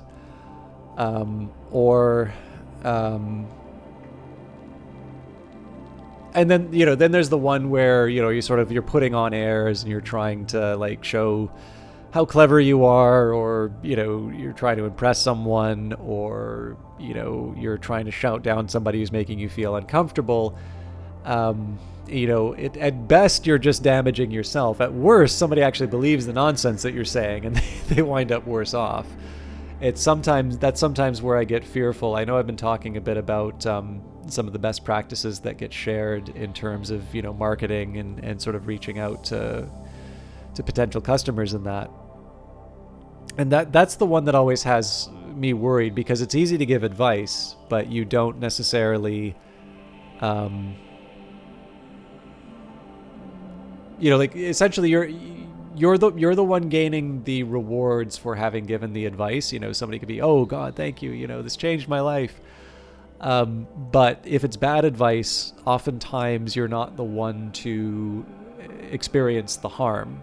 Actually, Vanguard Master probably knows this. I gave some I don't know if it counts as advice or feedback or what it is, but I tried to give an articulation of sort of what I thought of the GoFundMe page, which if you'd like, Vanguard Master, you're welcome to link that stuff. I'm sorry, I know I've gotten in the habit of referencing your stuff, but also if the names I see in chat are the ones who are always around when you're in the channel, I don't know if I'm helping your cause by mentioning that or not. But in any case, I think Vanguard Master can attest to the fact that even in a situation where I feel like I'm talking about something that I know, it will usually be sort of couched in a lot of these. This isn't my field, but here's a set of things that I think on here, and this is your project, and you're the one putting up your money, so this is the. This is the direction I'd go, but I don't have any skin in the game on this. So, which doesn't always. It's not the most effective way for me to transmit information because to a certain extent, if somebody's asking you for advice, they probably already have that in mind. But still, I don't know. I feel like the honest mistake is the one that I prefer to make, and the one which is just I have a reputation to maintain. I must speak on this subject with authority. That's the one where I feel that I'm potentially doing some kind of harm. Algren says, what is it? Intellectual argument is not arguing to change a mind, but gathering further information to test your own statements. Yeah, I mean, I don't even necessarily think I would go that far. I know what you're trying to say with that, and I'm in the weird position where I don't disagree with it, but it's not necessarily where I would go to say, because I think one of the things that we have lost our ability to do is try and persuade people. So, if depending on the type of news that you want to read, right? You'll check out a site like Vox, right? So I don't even necessarily think Vox is bad per se, because there is actually something valuable about having explainers and really try and help people gain an understanding of where what is some of the real meat on a given subject. But it's also really clear what the politics of Vox are, and they are definitely far from the median voter. I'm not entirely sure that people are necessarily going to Vox to be informed so much as they're sometimes just getting their talking points. And the really difficult thing on this is that if you agree with the politics, then you rightly say, well, what's the problem with that? It's that's the problem. You agree with it. And if you're only speaking to people you already agree with, what is the, what's the gain, right?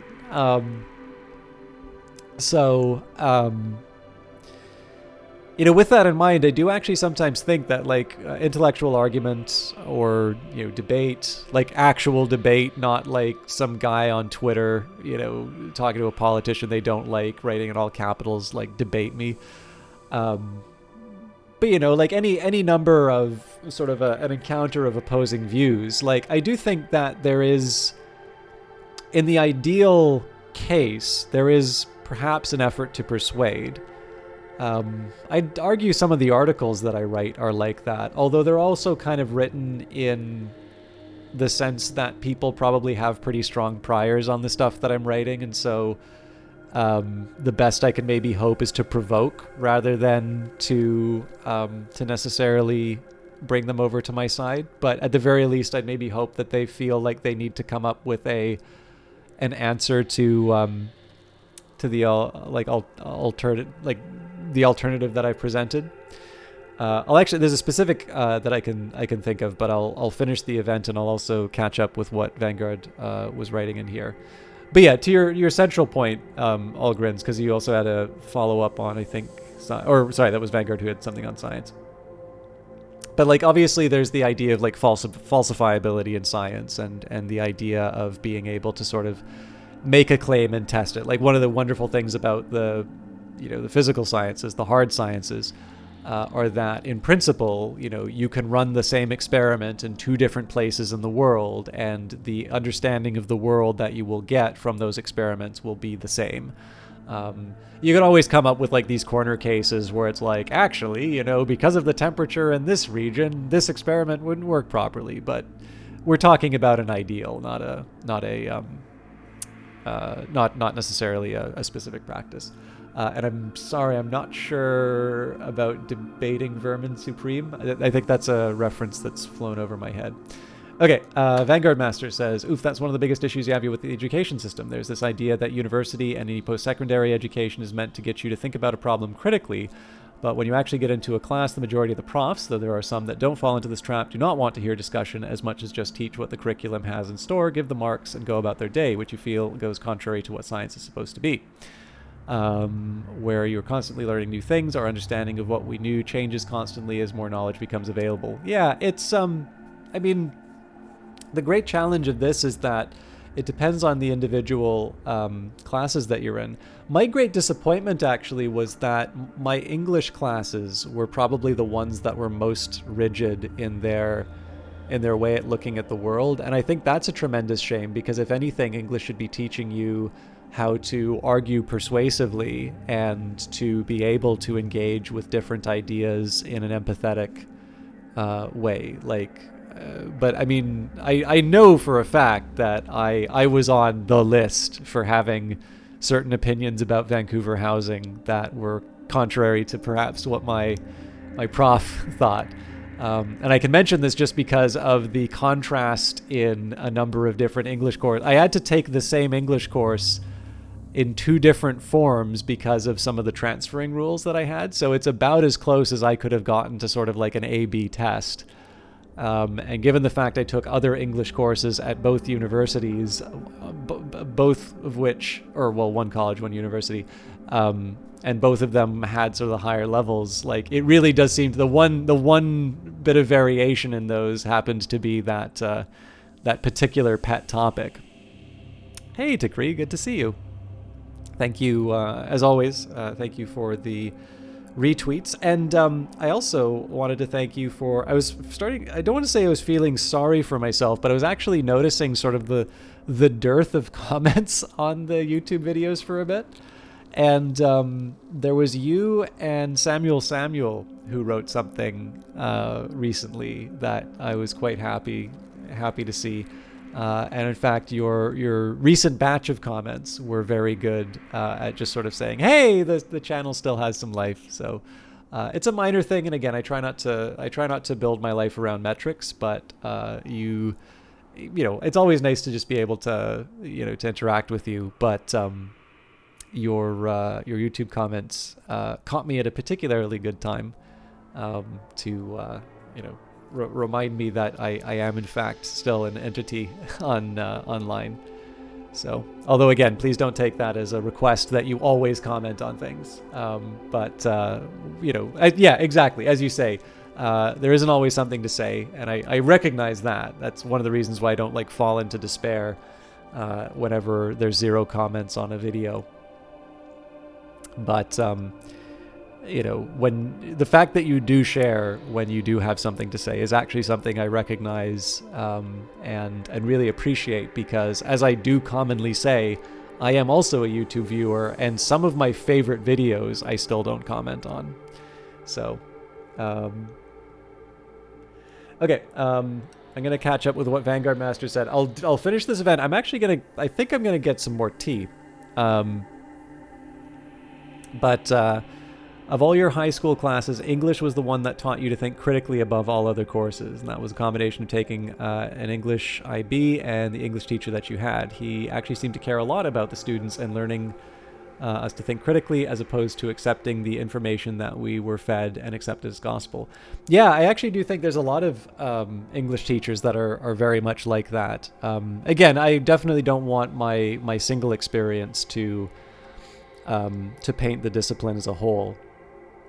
I do actually tend to notice most of my friends who are bachelor of science tend to say that the arts breadth courses are the most difficult ones because they feel like there's no clear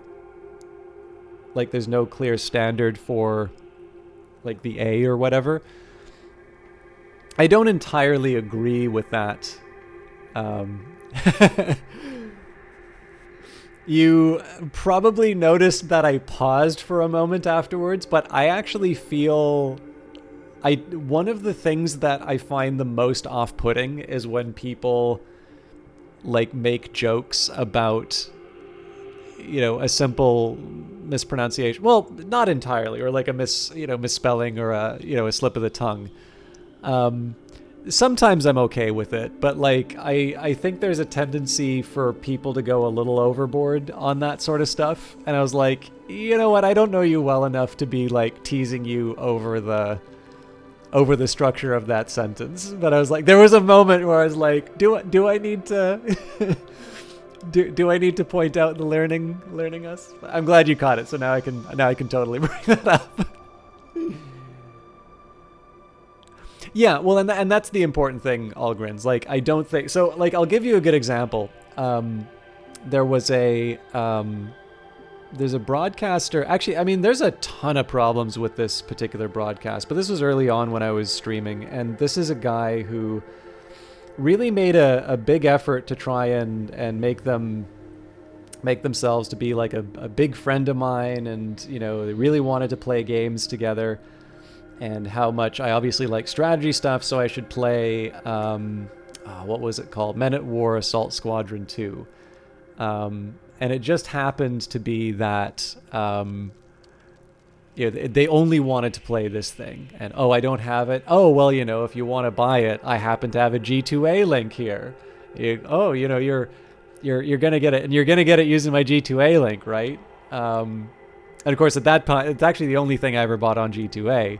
But of course, after the fact, I'm realizing that this is a really, really horrible site that, chances are the money is not going to the developer. And in fact, there's a number of developers I really like who have specifically forbidden G2A from selling their games. And yet G2A continues to sell them and essentially takes the view that unless you can compel us, we won't stop. And it's really hard to compel a company like that because they are based in countries which are very difficult to get those legal proceedings done. But I still don't feel like I mispronounced nuclear, but according to them, I did. And it wasn't just them. Like, I think probably for the next half hour, and then like the entire chat did these increasingly like misspelled versions of it. And like I didn't really find it that funny at the time in the first place, but I also sort of feel like half an hour later to just see this thing being expanded out to an even bigger version than whatever the seeming original offense was. And then eventually it got to a point that like this is something that like they would be coming into my channel and bringing up. Like, I don't know, like there's a point where this kind of fun just crosses over into bullying. And like, I'd like to think that, I'm a big He-Man who, takes a lot to make me cry. But like, there's a certain point where it's like, enough is enough, right?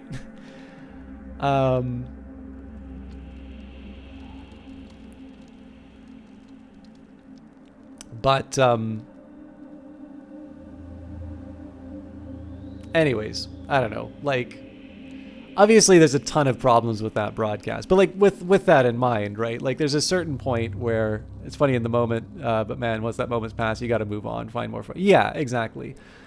And I mean, it's the other thing too. Like, it also, the context depends on a lot too, right? Like, I really do not like being someone who feels that they're above criticism or advice or correction. But on the other hand, like it's clear that I do not like backseating. And I think it's a good default practice to like assume that is not okay. Like unless somebody has opted in that it's, it's something for their own. And, we've talked about this before. Like the thing is that if you're a smaller broadcaster, people are going to test the limits of that because they sort of feel like you don't have options and you're going to be more willing to put up with stuff that, larger broadcasters wouldn't. But it can also just be like if all that you are hearing from one person is, what you're doing wrong. And you said correction, you just heard objection and pictured Canadian Phoenix, right? I mean, I also, so far as I can tell, I mean, this is one of the challenges is that I actually don't know how much I mispronounce things anymore. Like this is one drawback that I have, and I don't mean to sound neurotic about it, but the amount of correction that I've gotten on pronunciation online makes me think that I actually mispronounce a lot of words, and it's gotten to a point now that I sometimes second guess myself on certain things. So there'll be some words where like, I think I've talked about this one. So it does seem to be that schism is the appropriate pronunciation. And it's, if you go to sort of its Greek origins, it does feel like schism is more consistent with the, with the origins. But it, I have heard in like somewhat reputable sources, I have heard schism, and I actually think it sounds a little bit better.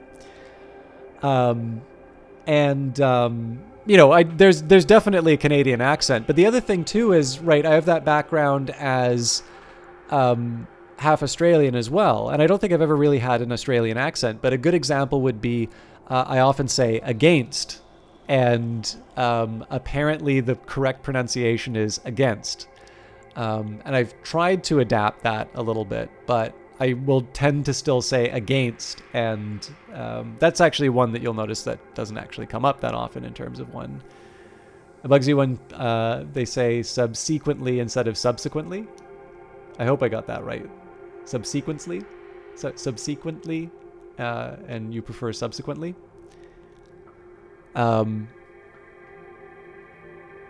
But yeah, I don't know. It's just one of these things where, like, if somebody kind of comes in and says, "Hey, this is," I think what you mean to say. Like, so I can actually remember. I think I used to say Yosemite in a weird way, too. And then eventually, I bring.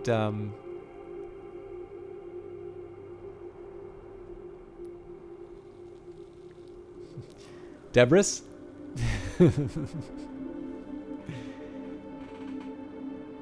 Melee mage?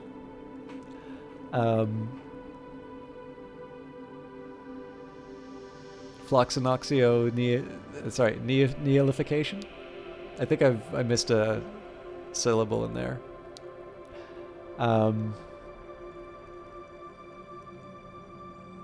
Sorry, there was but yeah, no, it's a context thing, right? So like if all I hear from one source is like what I'm doing wrong, I am really not inclined to think that favorably of that one source. And, particularly if they start making little jokes, like even if the joke is well-intentioned, the fact that there's this context that's been built of just like crapping on everything that I do doesn't exactly warmly dispose me towards that kind of a joke.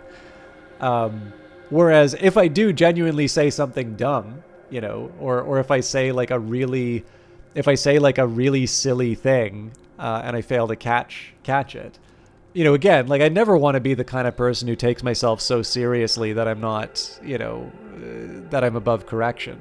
But again, it's just the nature of the internet, right? Which is you're going to have 100 people who want to correct the stuff that's wrong. And if you do something good, that's just kind of expected behavior. So sorry, I turned this down a really negative path. I shouldn't have. But I don't know, maybe I was looking for an excuse to go off and make some tea and cry into my dish towel. Um, but yeah, let me just, because we've got a ton of examples of words to mispronounce or mispronounce. Subsequently, Reginal, Debris, Mealy,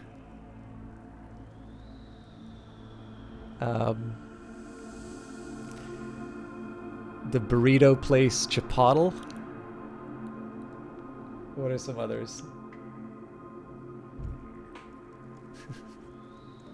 All right. I'm going to be back in a second. I did promise I was going to do this event, but I actually want to get some more tea, and then we can move on to friendlier topics. Yeah, you know, you got Elf on the Shelf and Aristotle on the Chipotle. Why? What do you play?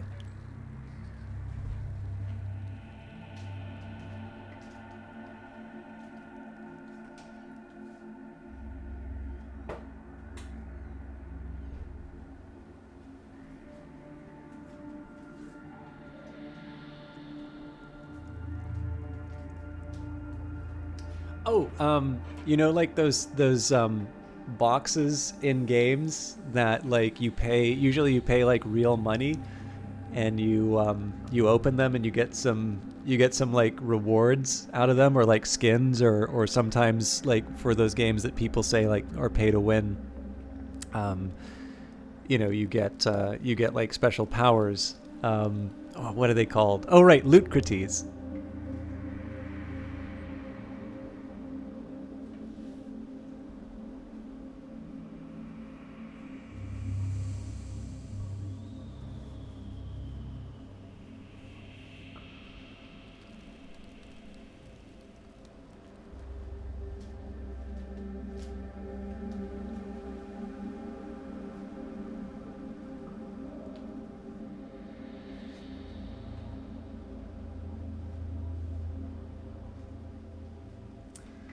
Famous national park that I was talking about. There's also like a Looney Tunes character, Yosemite Sam.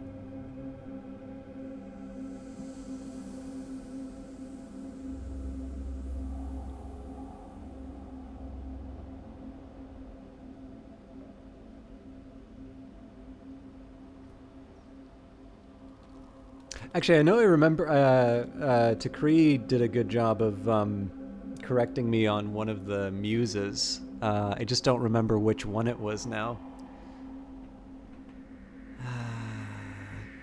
I'm gonna mispronounce it next. Oh no, hang on. Right, I think I was saying Eurydice because actually, come to think of it, I think it was the Oliver Stone Alexander movie, but it's Eurydice, right? So apparently, every time I pay attention to Hollywood for names, I'm misinformed. Sorry, I put the kettle on thinking that the warm water would be faster to boil, and it's totally not ready to go. Actually, I can go through the event. So, steel beams form a gossamer structure adorned with clinging vegetation that blows in the wind. It's not a terrestrial structure, but rather a ship that crashed here, possibly eons ago.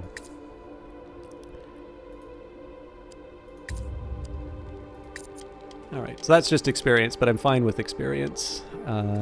It's why we brought Pagustan with us.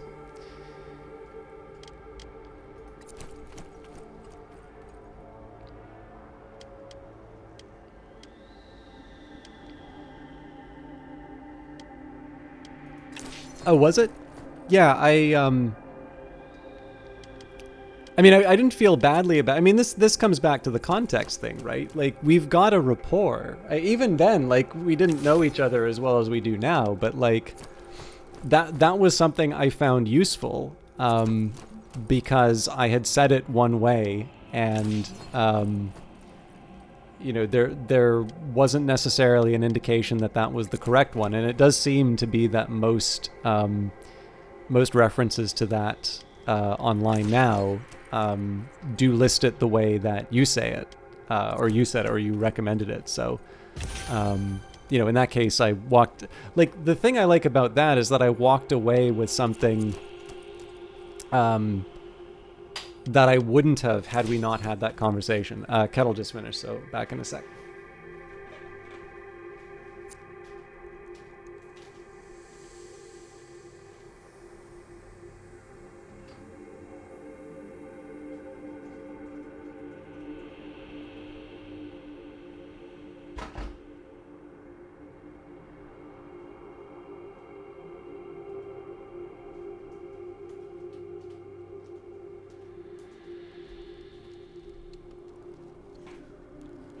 I don't think I've actually run into...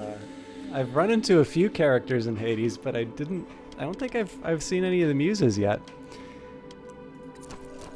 I've seen a few of the Furies. Alright, sorry for the extended delay on getting back to this. Our sensors guide us to an open trench that contains a large quantity of materials greatly needed for our mission. Sorry, just gotta set my timer. 1 or 2 centimeters of a wet substance covers the area. When we go to collect what we need, it takes some time before we realize the substance is solidifying beneath us. We're stuck to the ground. In the sky overhead, we spot circling scavengers. It was a trap. Destroy the substance. Our engineer analyzes the substance, eventually determining it to be mucus from the scavengers hovering far above. After that, they have no trouble using their equipment to synthesize a liquid that neutralizes the substance's adhesive properties. We loot the area freely under the frustrated gaze of the creatures being forced to watch their breakfast escape.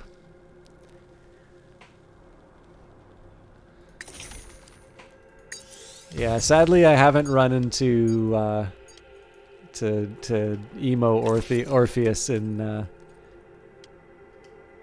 or have I? No, I don't think I've... Man, it's been a long time. I actually don't think I've played... I don't think I've played Hades since it wound up on Steam. I was an early adopter, and then I abandoned it. And not even because I dislike the game, just there's so much to play.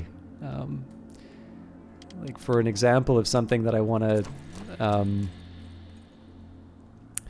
for something that I want to get back into, I'd really like to go back to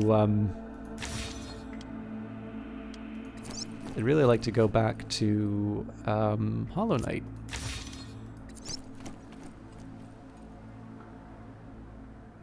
Oh, well done.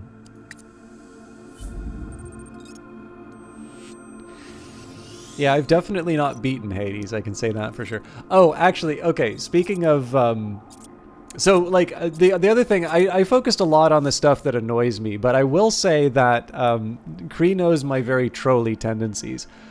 So there is a nice side to this, which is that I do tend to exploit the desire for people to, like, correct, or sometimes just, take advantage of people's willingness to sort of believe anything. So on more than one occasion, I have said something like, I think that was really cool of Microsoft to let Supergiant Games, use all the characters from Age of Mythologies to make Hades, or like some variation on like that. And I've definitely gotten a few people who are like, "Oh, really? That's so good of Microsoft." I'm like, "Oh God, Microsoft doesn't have a copyright on ancient Greek mythology." But I don't know. I like trolls like that. They're ones that people don't get hurt with.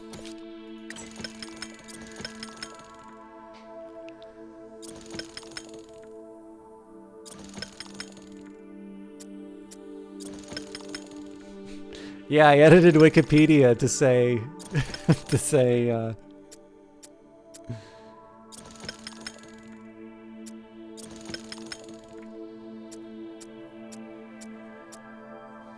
I don't know how I'll sleep at night now that you pointed that out. Yeah, man, these land expeditions really deliver. Yeah, no worries, Vanguard Master. Obviously, with guests over, the best option is to just put me on the TV and spray paint on your wall my Twitch link, and actually check everyone's mobile phones and to make sure that they've got Twitch accounts and have like signed up and followed and subscribed to the channel. But nah, that's, I mean, I don't, as you know, like I definitely don't take attendance. I'm always happy to have you in the channel, and that goes for all of you. But you all have lives, right? Like and I mean, to be fair, like it's pretty clear that for out there, time to arrange the cold cuts into a Twitch link. I have been told I am a bit of a ham. But yeah, like, no, honestly, everybody's got their own lives. Like this is for fun, right? And I think I've kind of established for out there is a higher tendency for me to talk about things that may or may not be related to the game at hand. And so, particularly for this game. So that's really interesting that cobalt will come from minerals. That means that we can probably ignore garden planets completely at this point. And we do have enough platinum to get us through the day. Sorry, tea's done steeping, so...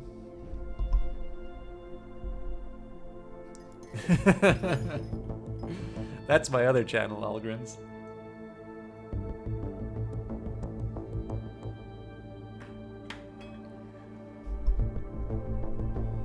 But yeah, no, like, it's...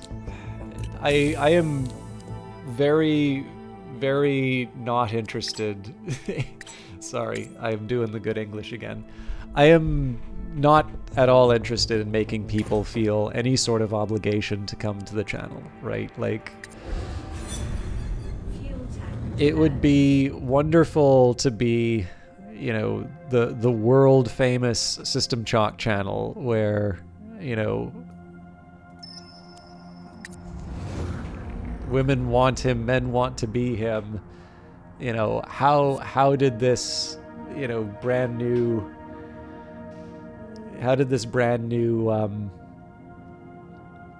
figure come out of nowhere and let's take the world by storm? But like, I'm not gonna get that by taking hostages.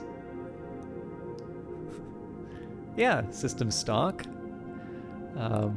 Members of the channel can be the system flock. If I ever have a stream team, it'll be the system block. I guess if I also have to like walk around in an area, I guess like geographically there could be a system block too. I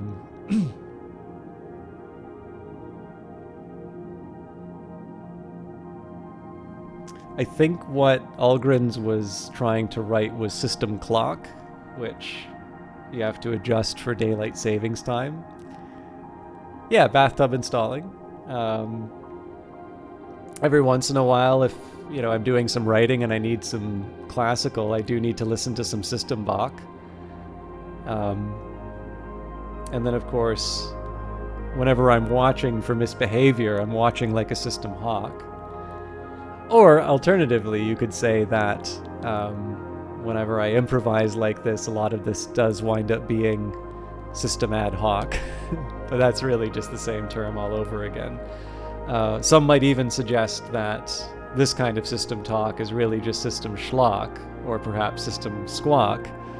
But whenever I'm feeling a little bit bad, I'll just maybe go out for a system walk. Or maybe even do up some stir fry in the system walk.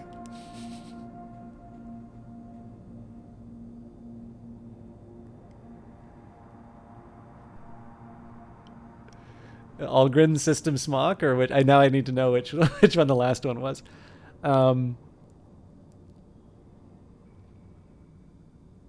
And then, of course, when I'm being a little bit silly, every first hour and 20-minute system talk. Yeah, I've definitely said system talk more than a few times.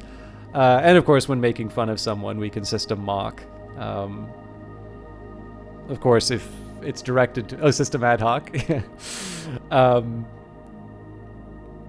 If if I do wind up feeling too hard done by, I'll, run into my room and trigger the system lock.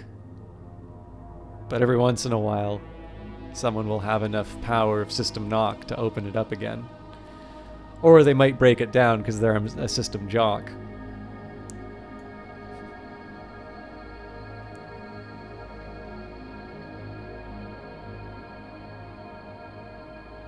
I think that's as far as I can go. I don't know. Well, I guess if I'm feeling sick, I could visit the system dock. Or maybe I just need to catch a ship.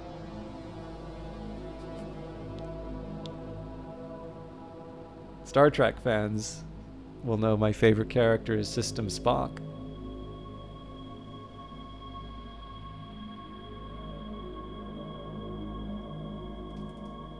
Have I talked about System Socks yet? If I'm the Canadian Prime Minister, I'll make sure to get some nice novelty System Socks. And if we were to play Among Us, I'd kick you all out of the system airlock. Well, I already said lock, so that's reusing them. All right, I'm going to stop. Some members of the crew organize a card game to take place in the evening. The two best players will compete and all bets are allowed. However, the organizers have not invited the captain for fear that she will cancel the event. Someone else points out that she might react badly if she hears about it afterwards. Invite the captain. We invite the captain to the game, and she seems quite eager to participate. The evening is a great success. All the participants play very well. As the finale approaches, the tension becomes palpable. The captain manages to eliminating one of her remaining opponents, then puts all her cards in front of the remaining player. They buckle under the pressure, conceding that the captain is the better card player. The crew has found a drill, and the morale has increased by 15.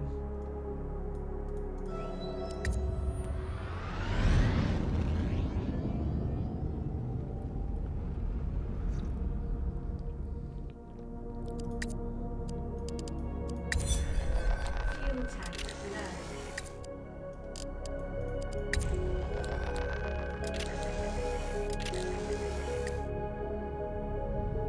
I'm actually kind of liking this little rotation that we've worked out as far as our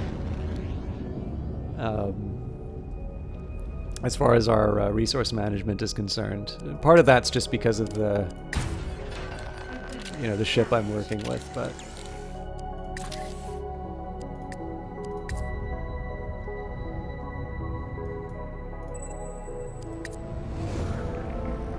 the one thing that I am going to be missing out on soon is plants, but there's nothing saying we can't visit a garden world.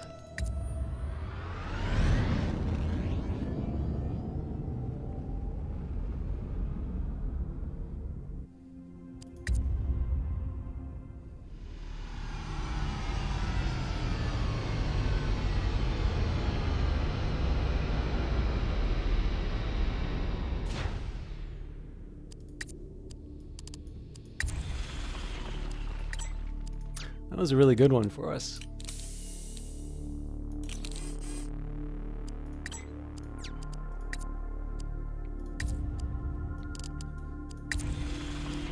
That one less so. I should probably update my my inventory. Well, I'll do it after this system because I figure we probably want a surplus of some of these things anyway. Okay, looks like we get a chance to go planet side as well. Oh yes, actually, sorry, I remember one thing I was going to talk about before we started going down the system names. It's been a while since I've had a chance to do that, so thank you for indulging me on that little adventure. But I don't normally like announcing stuff ahead of time, but for the last few weeks, I've actually been trying to start another Elder Scrolls run, and I've been really busy with work stuff, so that hasn't been happening. But for those of you that are a fan of that series, that is something I have been actively working towards, and I have a feeling within the next couple of weeks, like what, for better or worse, I will probably be done most of the stuff that I need to do for work. So, and for those of you that haven't seen the Elder Scrolls stuff, there is actually a bunch of videos on the YouTube channel.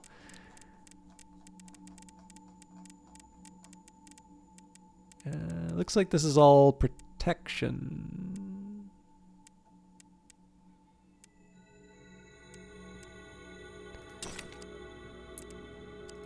How could I not add the tea set?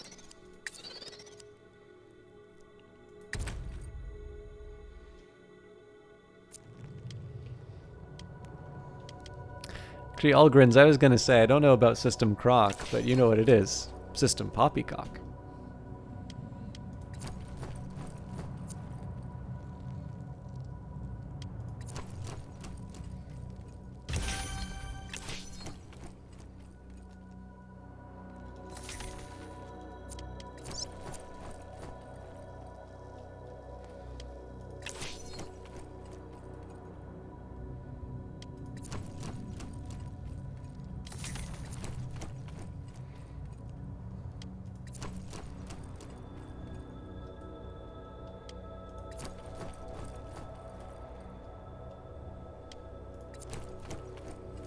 So if we have to go over the spikes here, so be it.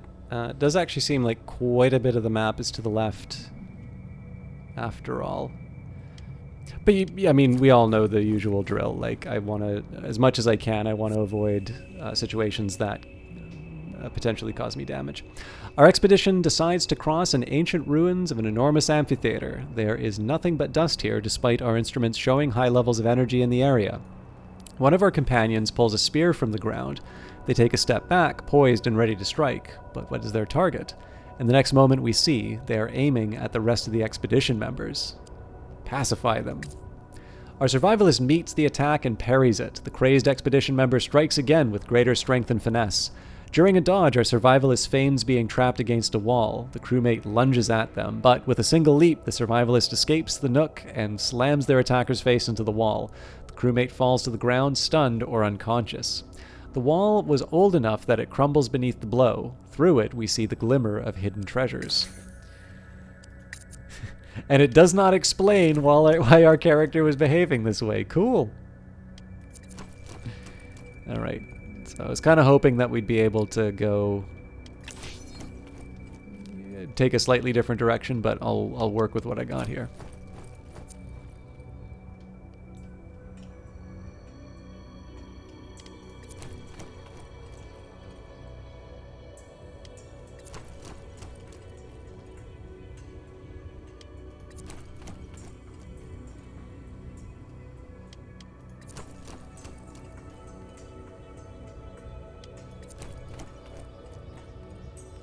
Alright, well, one way or the other we gotta cross spikes. I'm more inclined to go north, because, you know, obviously I don't want to pass two hazards at once.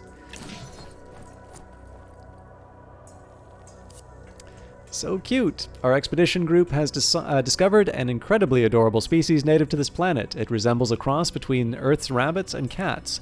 They love the treats and caresses we give them, but what begins as a pleasant surprise soon turns worrying. The critters come running to us in the hundreds, fighting one another to get near us.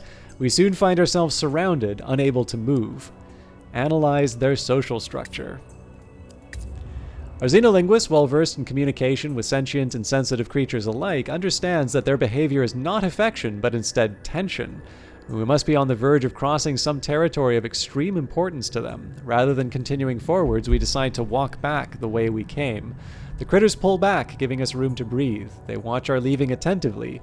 Later, a single creature creeps out of the underbrush towards us, pushing a trinket with its nose. It seems we are being given a gift. A handbook of cave paintings from the cat rabbits.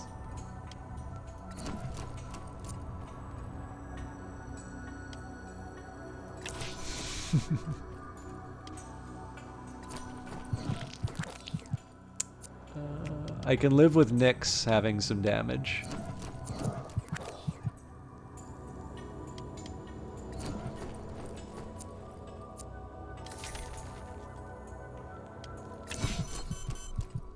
Okay,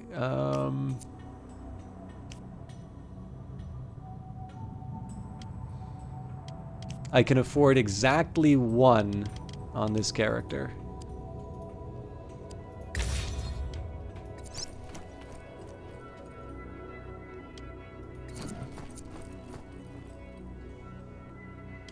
Might be a little dicey going home, though. Oh, man.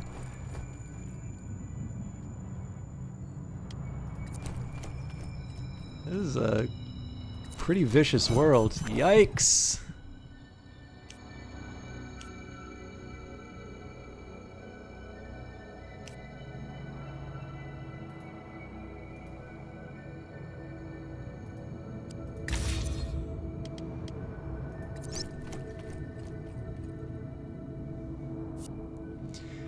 We spot an enormous lance sticking out of the ground as if thrown from orbit by an angry sky god. In reality, it is a planetary drill used to open a mine that was subsequently abandoned for no apparent reason. Enter a minecart. Nyx has lost an action point. Crew's found 10 minerals. My god. Alright, well, at least we can see the end. Yikes.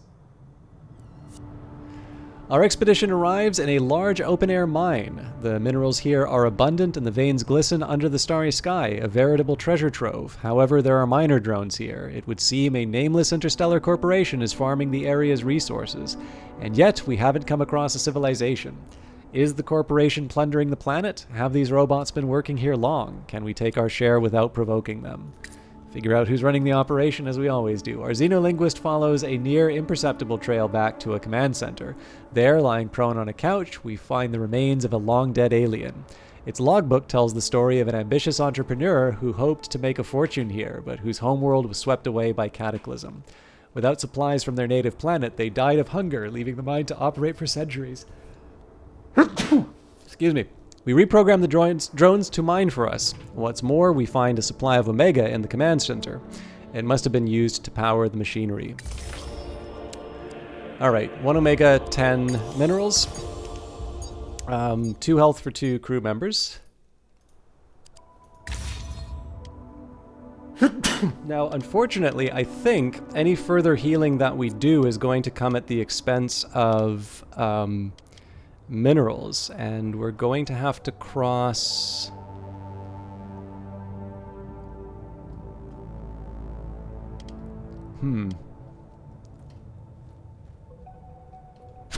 Excuse me.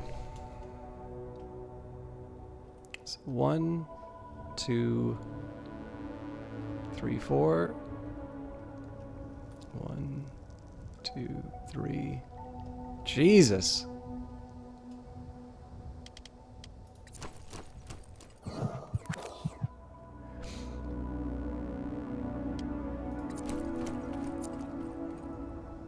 We'll see.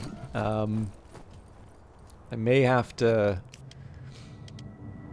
Oh, no. Okay. Yeah, I'll be fine.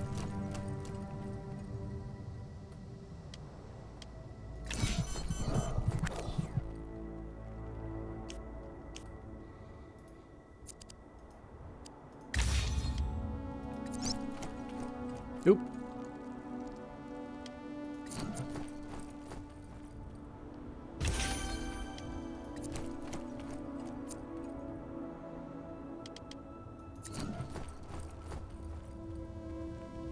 Okay, we've got a clear path to the ship now. That was really dicey for a while, though.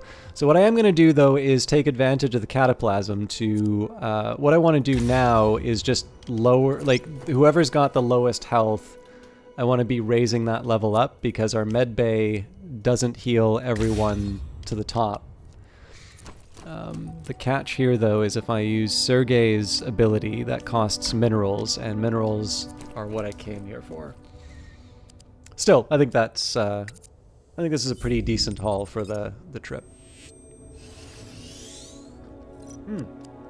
And I believe we only have, it's either 1 or 2. I think we actually only have 1 level 3 character now.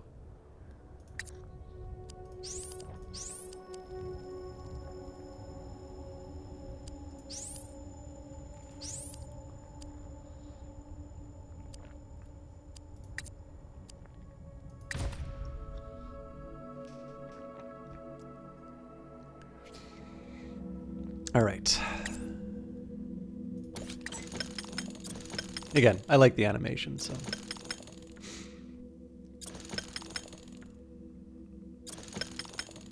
Okay, well, we've got more hafnium than we really need.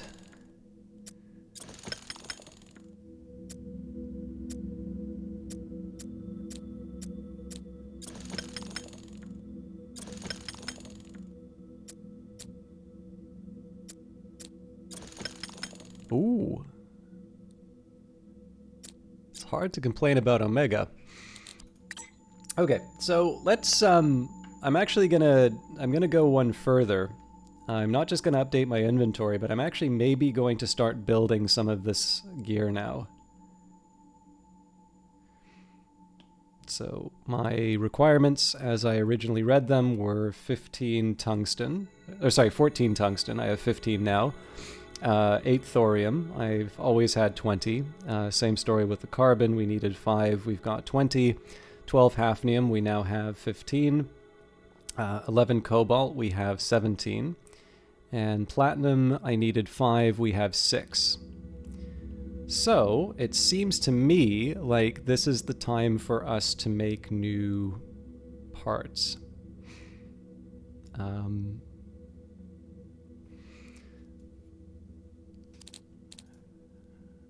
That sucks that we have to give it up like this. Okay, so we'll disassemble this and replace it with a subspace reactor.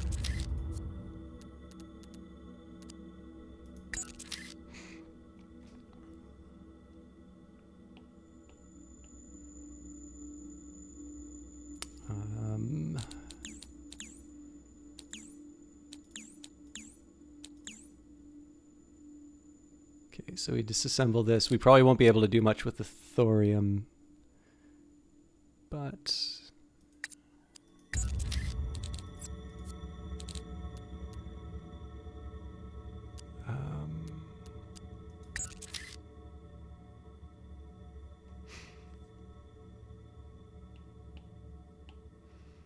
and apparently I was going to build a life seed, but what was I going to get rid of in order to do that?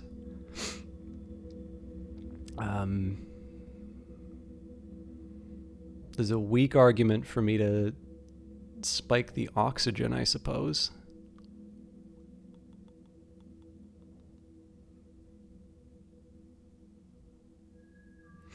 Well, let me just take a... before I make any drastic choices.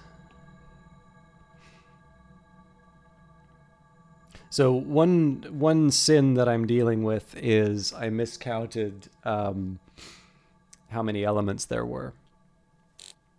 So here's what I'm going to do. Let's start by looking at what I need for repairs. So I'm just going to measure what I need, not quantities. So thorium, hafnium, iron.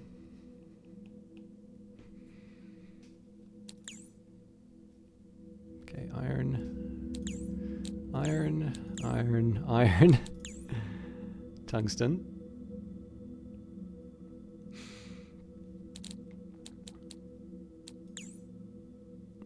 Silicon. We've already got thorium, tungsten, platinum.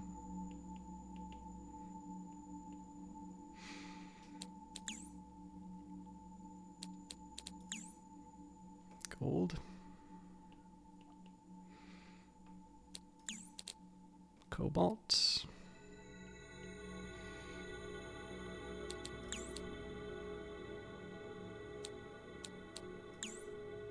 Carbon. Copper.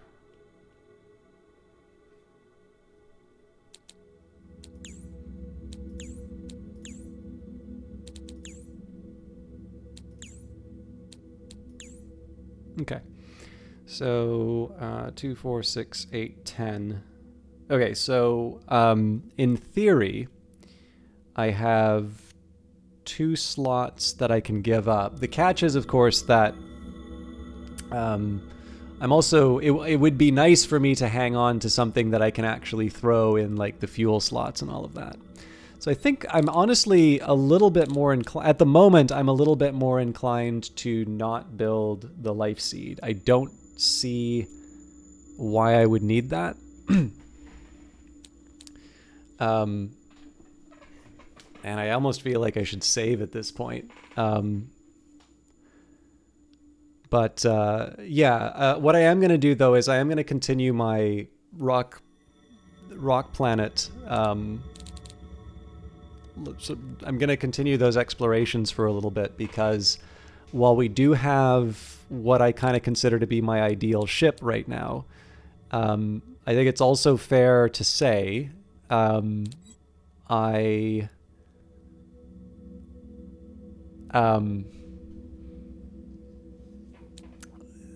like one thing I would like to do is make sure that like my platinum and my hafnium's up to be able to do the repairs that we need. But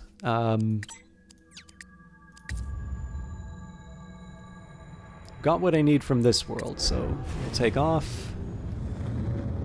I think we still haven't visited this rocky planet, so we'll give it a shot. But again, like our real goal here should be focusing on the Archon at this point. Unless I am going to wind up with a better ship blueprint, I'm either going to have to take down an improvement, or I'm going to need to jettison sort of important parts. Or I'm going to, or I just have the best ship that I can get. Okay.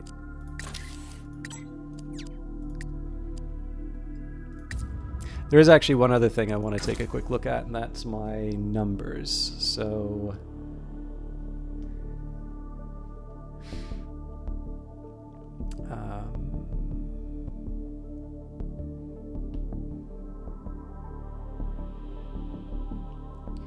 performance 75, ecosystem 30, resistance 80, comfort 95. I feel like we didn't actually get that much better. Oh, no, okay, I get it. It's the extended range on the cosmic folder. Okay, cool.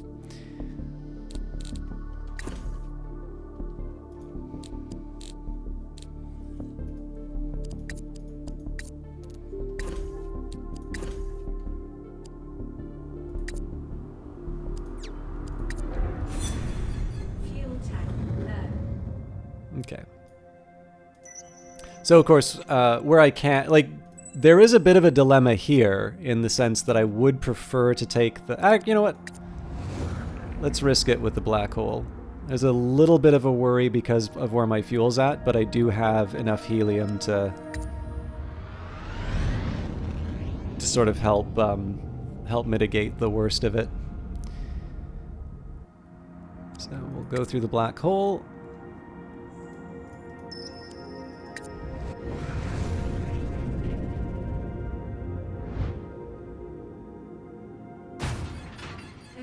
Oof. Damaged. Sick bay is down.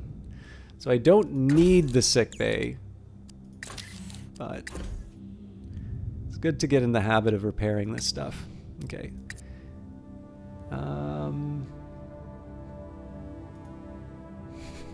This isn't really going to get me all that much closer. So as much as I would really love to waste some Omega, I don't feel like that's the right call. If I really wanted the extra fuel, I can go to this blue giant, but I think, again, I've got enough to be able to do an emergency refuel if I need. Okay, so again, I would have loved to use the rocky worlds. In this case here, I think going to this blue giant makes a little more sense. This is just properly a chance for me to repair. All right. Within the orbit of a distant star at the center of a ring of asteroids, we discover what appears to be a multi-species hangout for marginal types. It is a large base constructed of floating ships. There is almost certainly something of interest to be found here. We can give up some oxygen for an object. I'd love to try and take the fuel.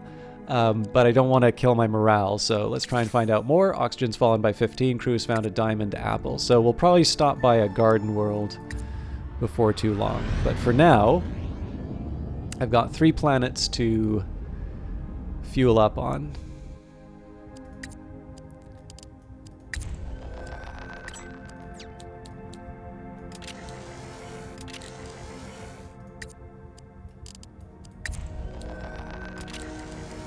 Should probably move down to a 2 for future excavations. I feel like we've done a couple of 8 and 3s where I wind up with 1 helium at the end.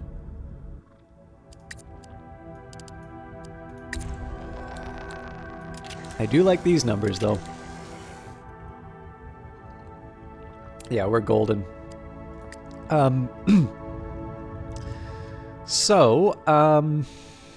This will give me some garden worlds. I do feel a little more inclined to go to the rocky planets, though, just in case we do need some repairs. So I will refuel at a garden world when I can. Or, well, re-oxygenate. Oxygen low. Yeah. Thing is, we find silicon, we're already... we're able to get around that, so... Okay, minerals in an object or a mineral area. I think we'll go for the risks.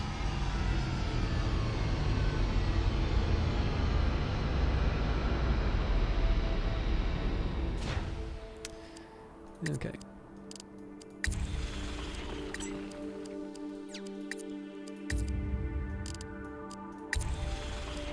Yeah, nothing too special there.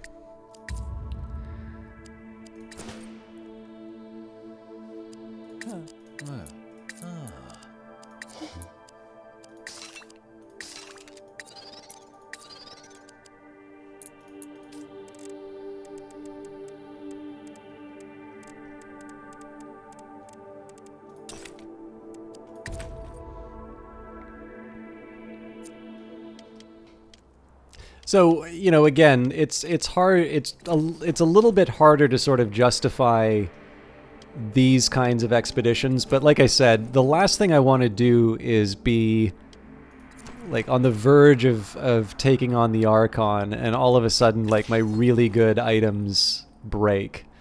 So I'm not going to go too far out of my way to get, to get a surplus.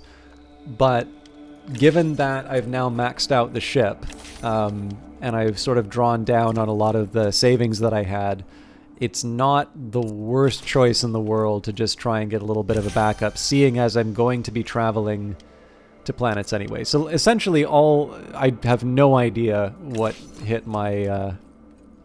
Actually, you know what? Let me just take a quick second here, because I'm still getting OBS yelling at me.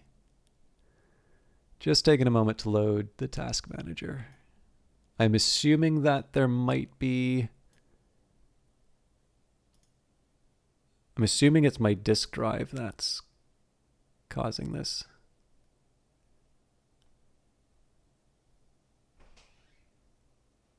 No, what on earth is going on then?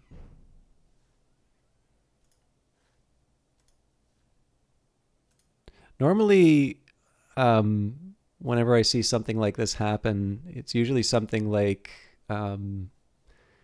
EA Origin. Like, EA Origin's not going to know if I'm playing a game, so it'll like be doing something like downloading an update for, The Sims or Apex Legends or something like that. I'm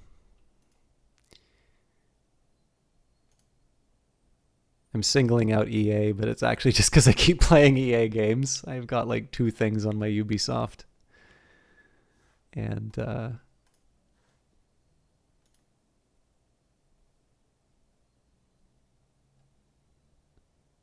yeah, I don't know. It definitely feels very laggy, but when I take a look at the resource use on my computer, nothing's peeking out. But man, it... Like, There aren't any interruptions to the stream, are there? Um, because honestly, the way my computer's acting right now is like I've got either a major download or just like something to really cause everything to sort of drag and be kind of crummy. Um,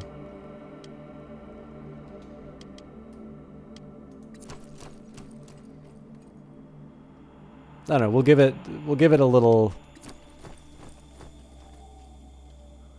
Yeah, it kind of seems to be done now. I don't know. That was weird though.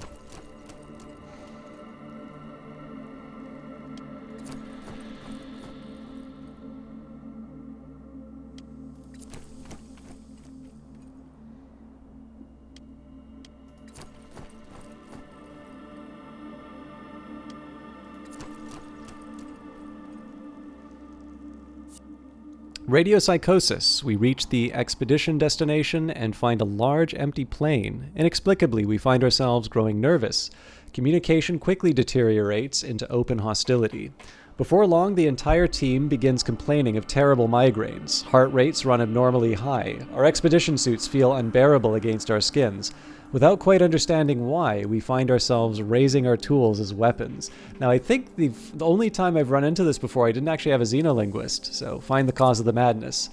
The xenolinguist experiences a moment of pure lucidity, excuse me, in which they grasp what is badly affecting the group, a low-frequency noise of some kind. Using a tracking device, which they almost pulverize in a moment of anger, they identify the problem's source. It is an insect producing an imperceptibly low, madness-inducing call. The xenolinguist squashes it, and the psychological pressure eases somewhat. After tracking and killing the other insects, order is restored. Catastrophe is avoided, but only just. Near the edge of the plain, we come across the remains of a colony. It looks as though they turned on each other. We salvage what we can, aware of how close we came to suffering the same fate.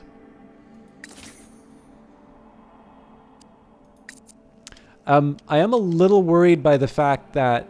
So it does look like some of this stuttering has come back. I'm also a little worried that I haven't seen a reply in chat to whether or not the stream's being affected. Now, that could just be because people are in lurk mode, and I'm sorry to drag some people out, but if you are watching the channel and you're able to see what's going on, could I just get a little bit of a health check from anyone? Again, if don't go out of your way if it wasn't something you would have done already, but I should just clarify that that was a genuine question I was asking, because it actually seems quite bad on my end, and I don't mind resetting the channel if I need. Just beyond a village escarpment, we spy the ruins of an unbelievably old structure. It could be the resting place for something very interesting. However, the entrance is being watched by a pair of enormous panther-like creatures. They scan their surroundings with an eerie confidence, making us think twice about our approach. Let's observe the animal's behavior. Okay, thanks, Decree. The expedition observes the panther-like creatures. To our shock, one of the party laughs out loud, stands, and points. The animals' heads move with the wind. It seems that they are not living creatures at all, but realistic replicas designed to fool to uninitiated. I think it's the uninitiated. We congratulate our companion on their keen insight and continue our exploration of the structure.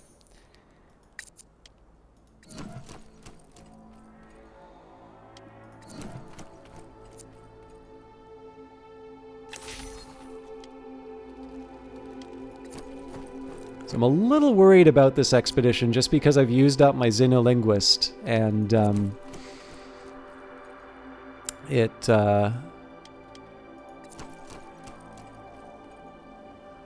we still haven't found the objective.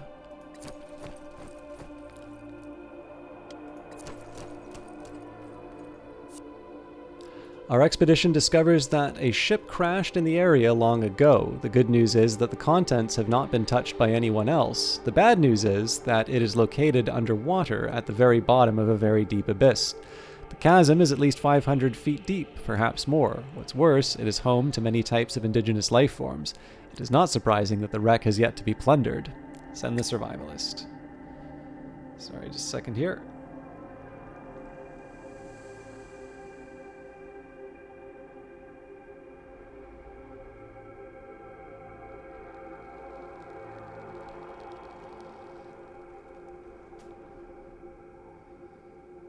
What's going on? There's a separate thing I just need to deal with here. I think it's a message, but...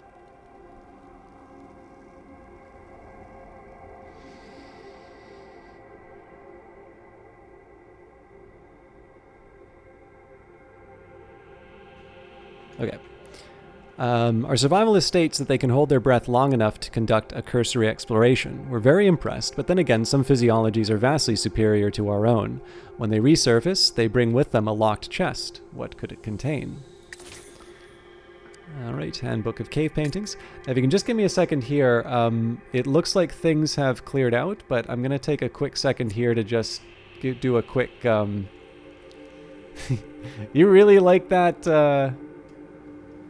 You really like that phrase. Okay. It just seems like the shoals of difficult. Again, like I appreciate Cree you doing that health check with me.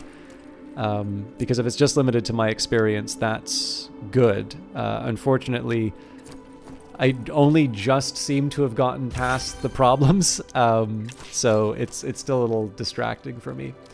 It does seem that the bit rate is being received as kind of low compared to my normal, but you have less delay because of it. Well, I guess that's a nice bonus. So I'm showing a bit rate right now of 6362. But I am also getting like the encoding. Like I'm not getting the encoding message I was getting before, so. Okay, we definitely need to heal people up. But that gives up minerals.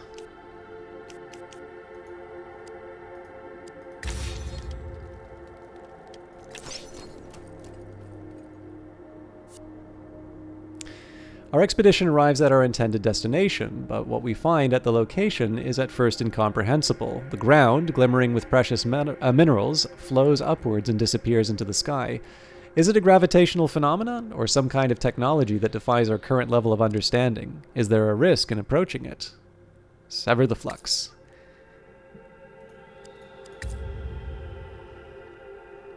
Our engineer performs some scans. With the help of the ship's sensors, they figure out what's going on. Far above in orbit, there is a collection station with a gravity-inverting mechanism. They try to communicate with it, but it's ancient, abandoned by a foreign civilization. Our signals are misconstrued and the satellite ceases its activity. It heads into space in pursuit of its next mission objective. The minerals rain down and we have to protect ourselves as they fall. However, we're now free to take what we need. Alright. So, other than the survival question, we should have a good time getting back. So I'll just cross the one threat and hope for the best. Sacre bleu!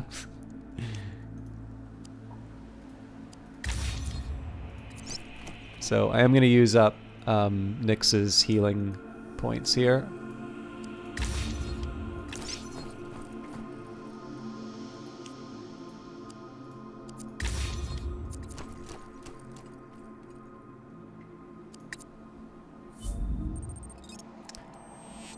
Okay.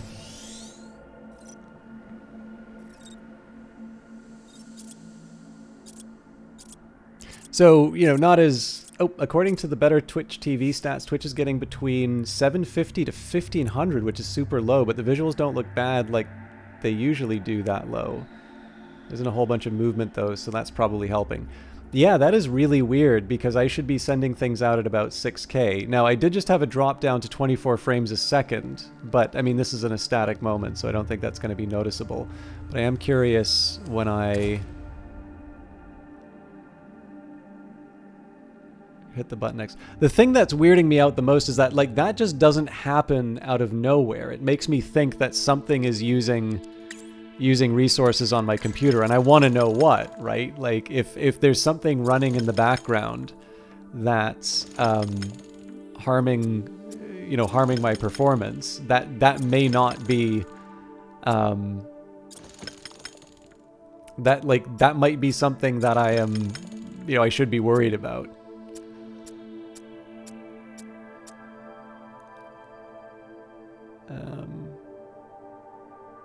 I'm actually just watching a quick bit of the VOD right now. Yeah, so it definitely feels like there's some frames dropping. I am going to take another second to look into this. I'm sorry to do this, but I am mildly concerned about the fact that this hasn't gone away. So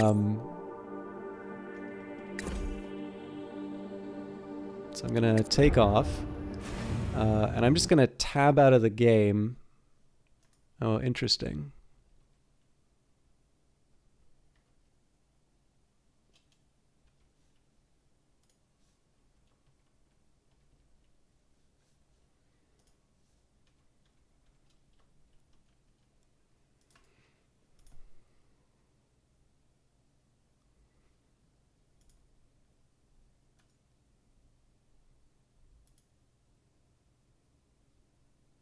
So the other reason why I'm a little worried about this is the last time something like this happened, this was an early indicator that my video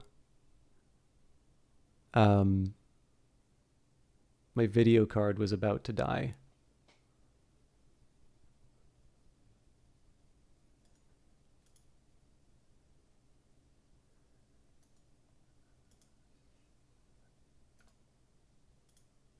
So I'm just doing a couple tricks here to try and lighten the load on my machine.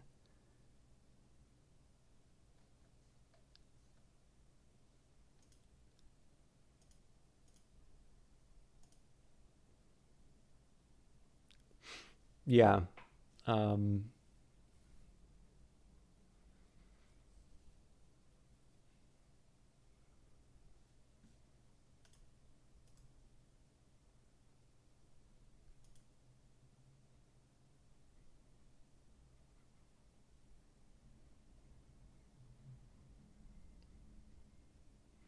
Overall, I'm getting the impression that there's something running that shouldn't be.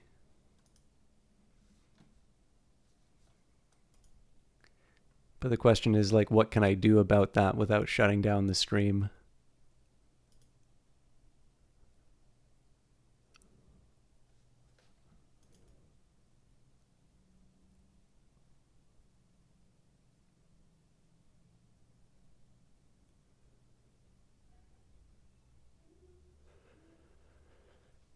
Okay.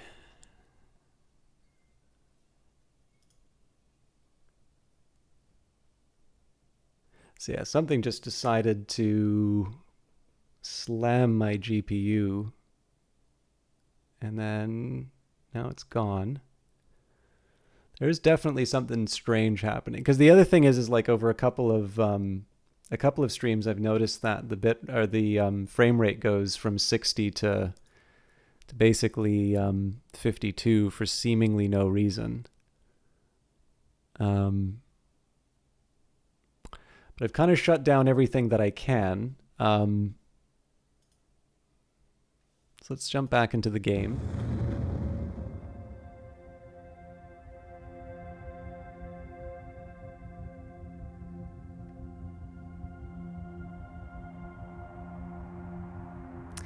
Yeah, so it looks like the frame rate's dropping every once in a while.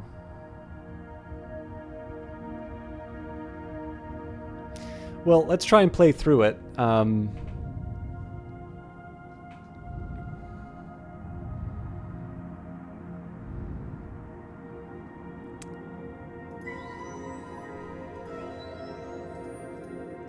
I genuinely don't remember. I guess I started in this world, then I went to this one, then this one.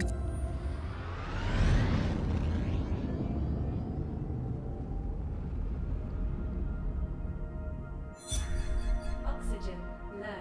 I think my next lesson is going to be that I should just reset my computer before starting the stream each time.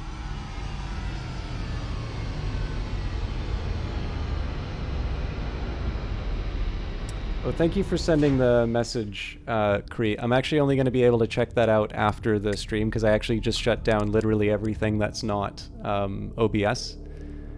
But I'll tell you what, I might, given the fact that we're probably getting close to the end of the game, I may reset in order to make sure we don't miss out anything. Oh, cool. Thank you.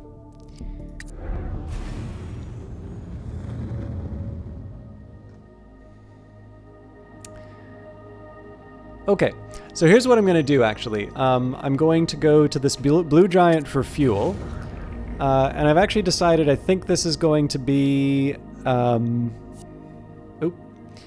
Our sensors detect a high-frequency signal from beyond a large moon that orbits at the very edge of the system. It is very unusual, and we find ourselves wondering if we can decrypt it.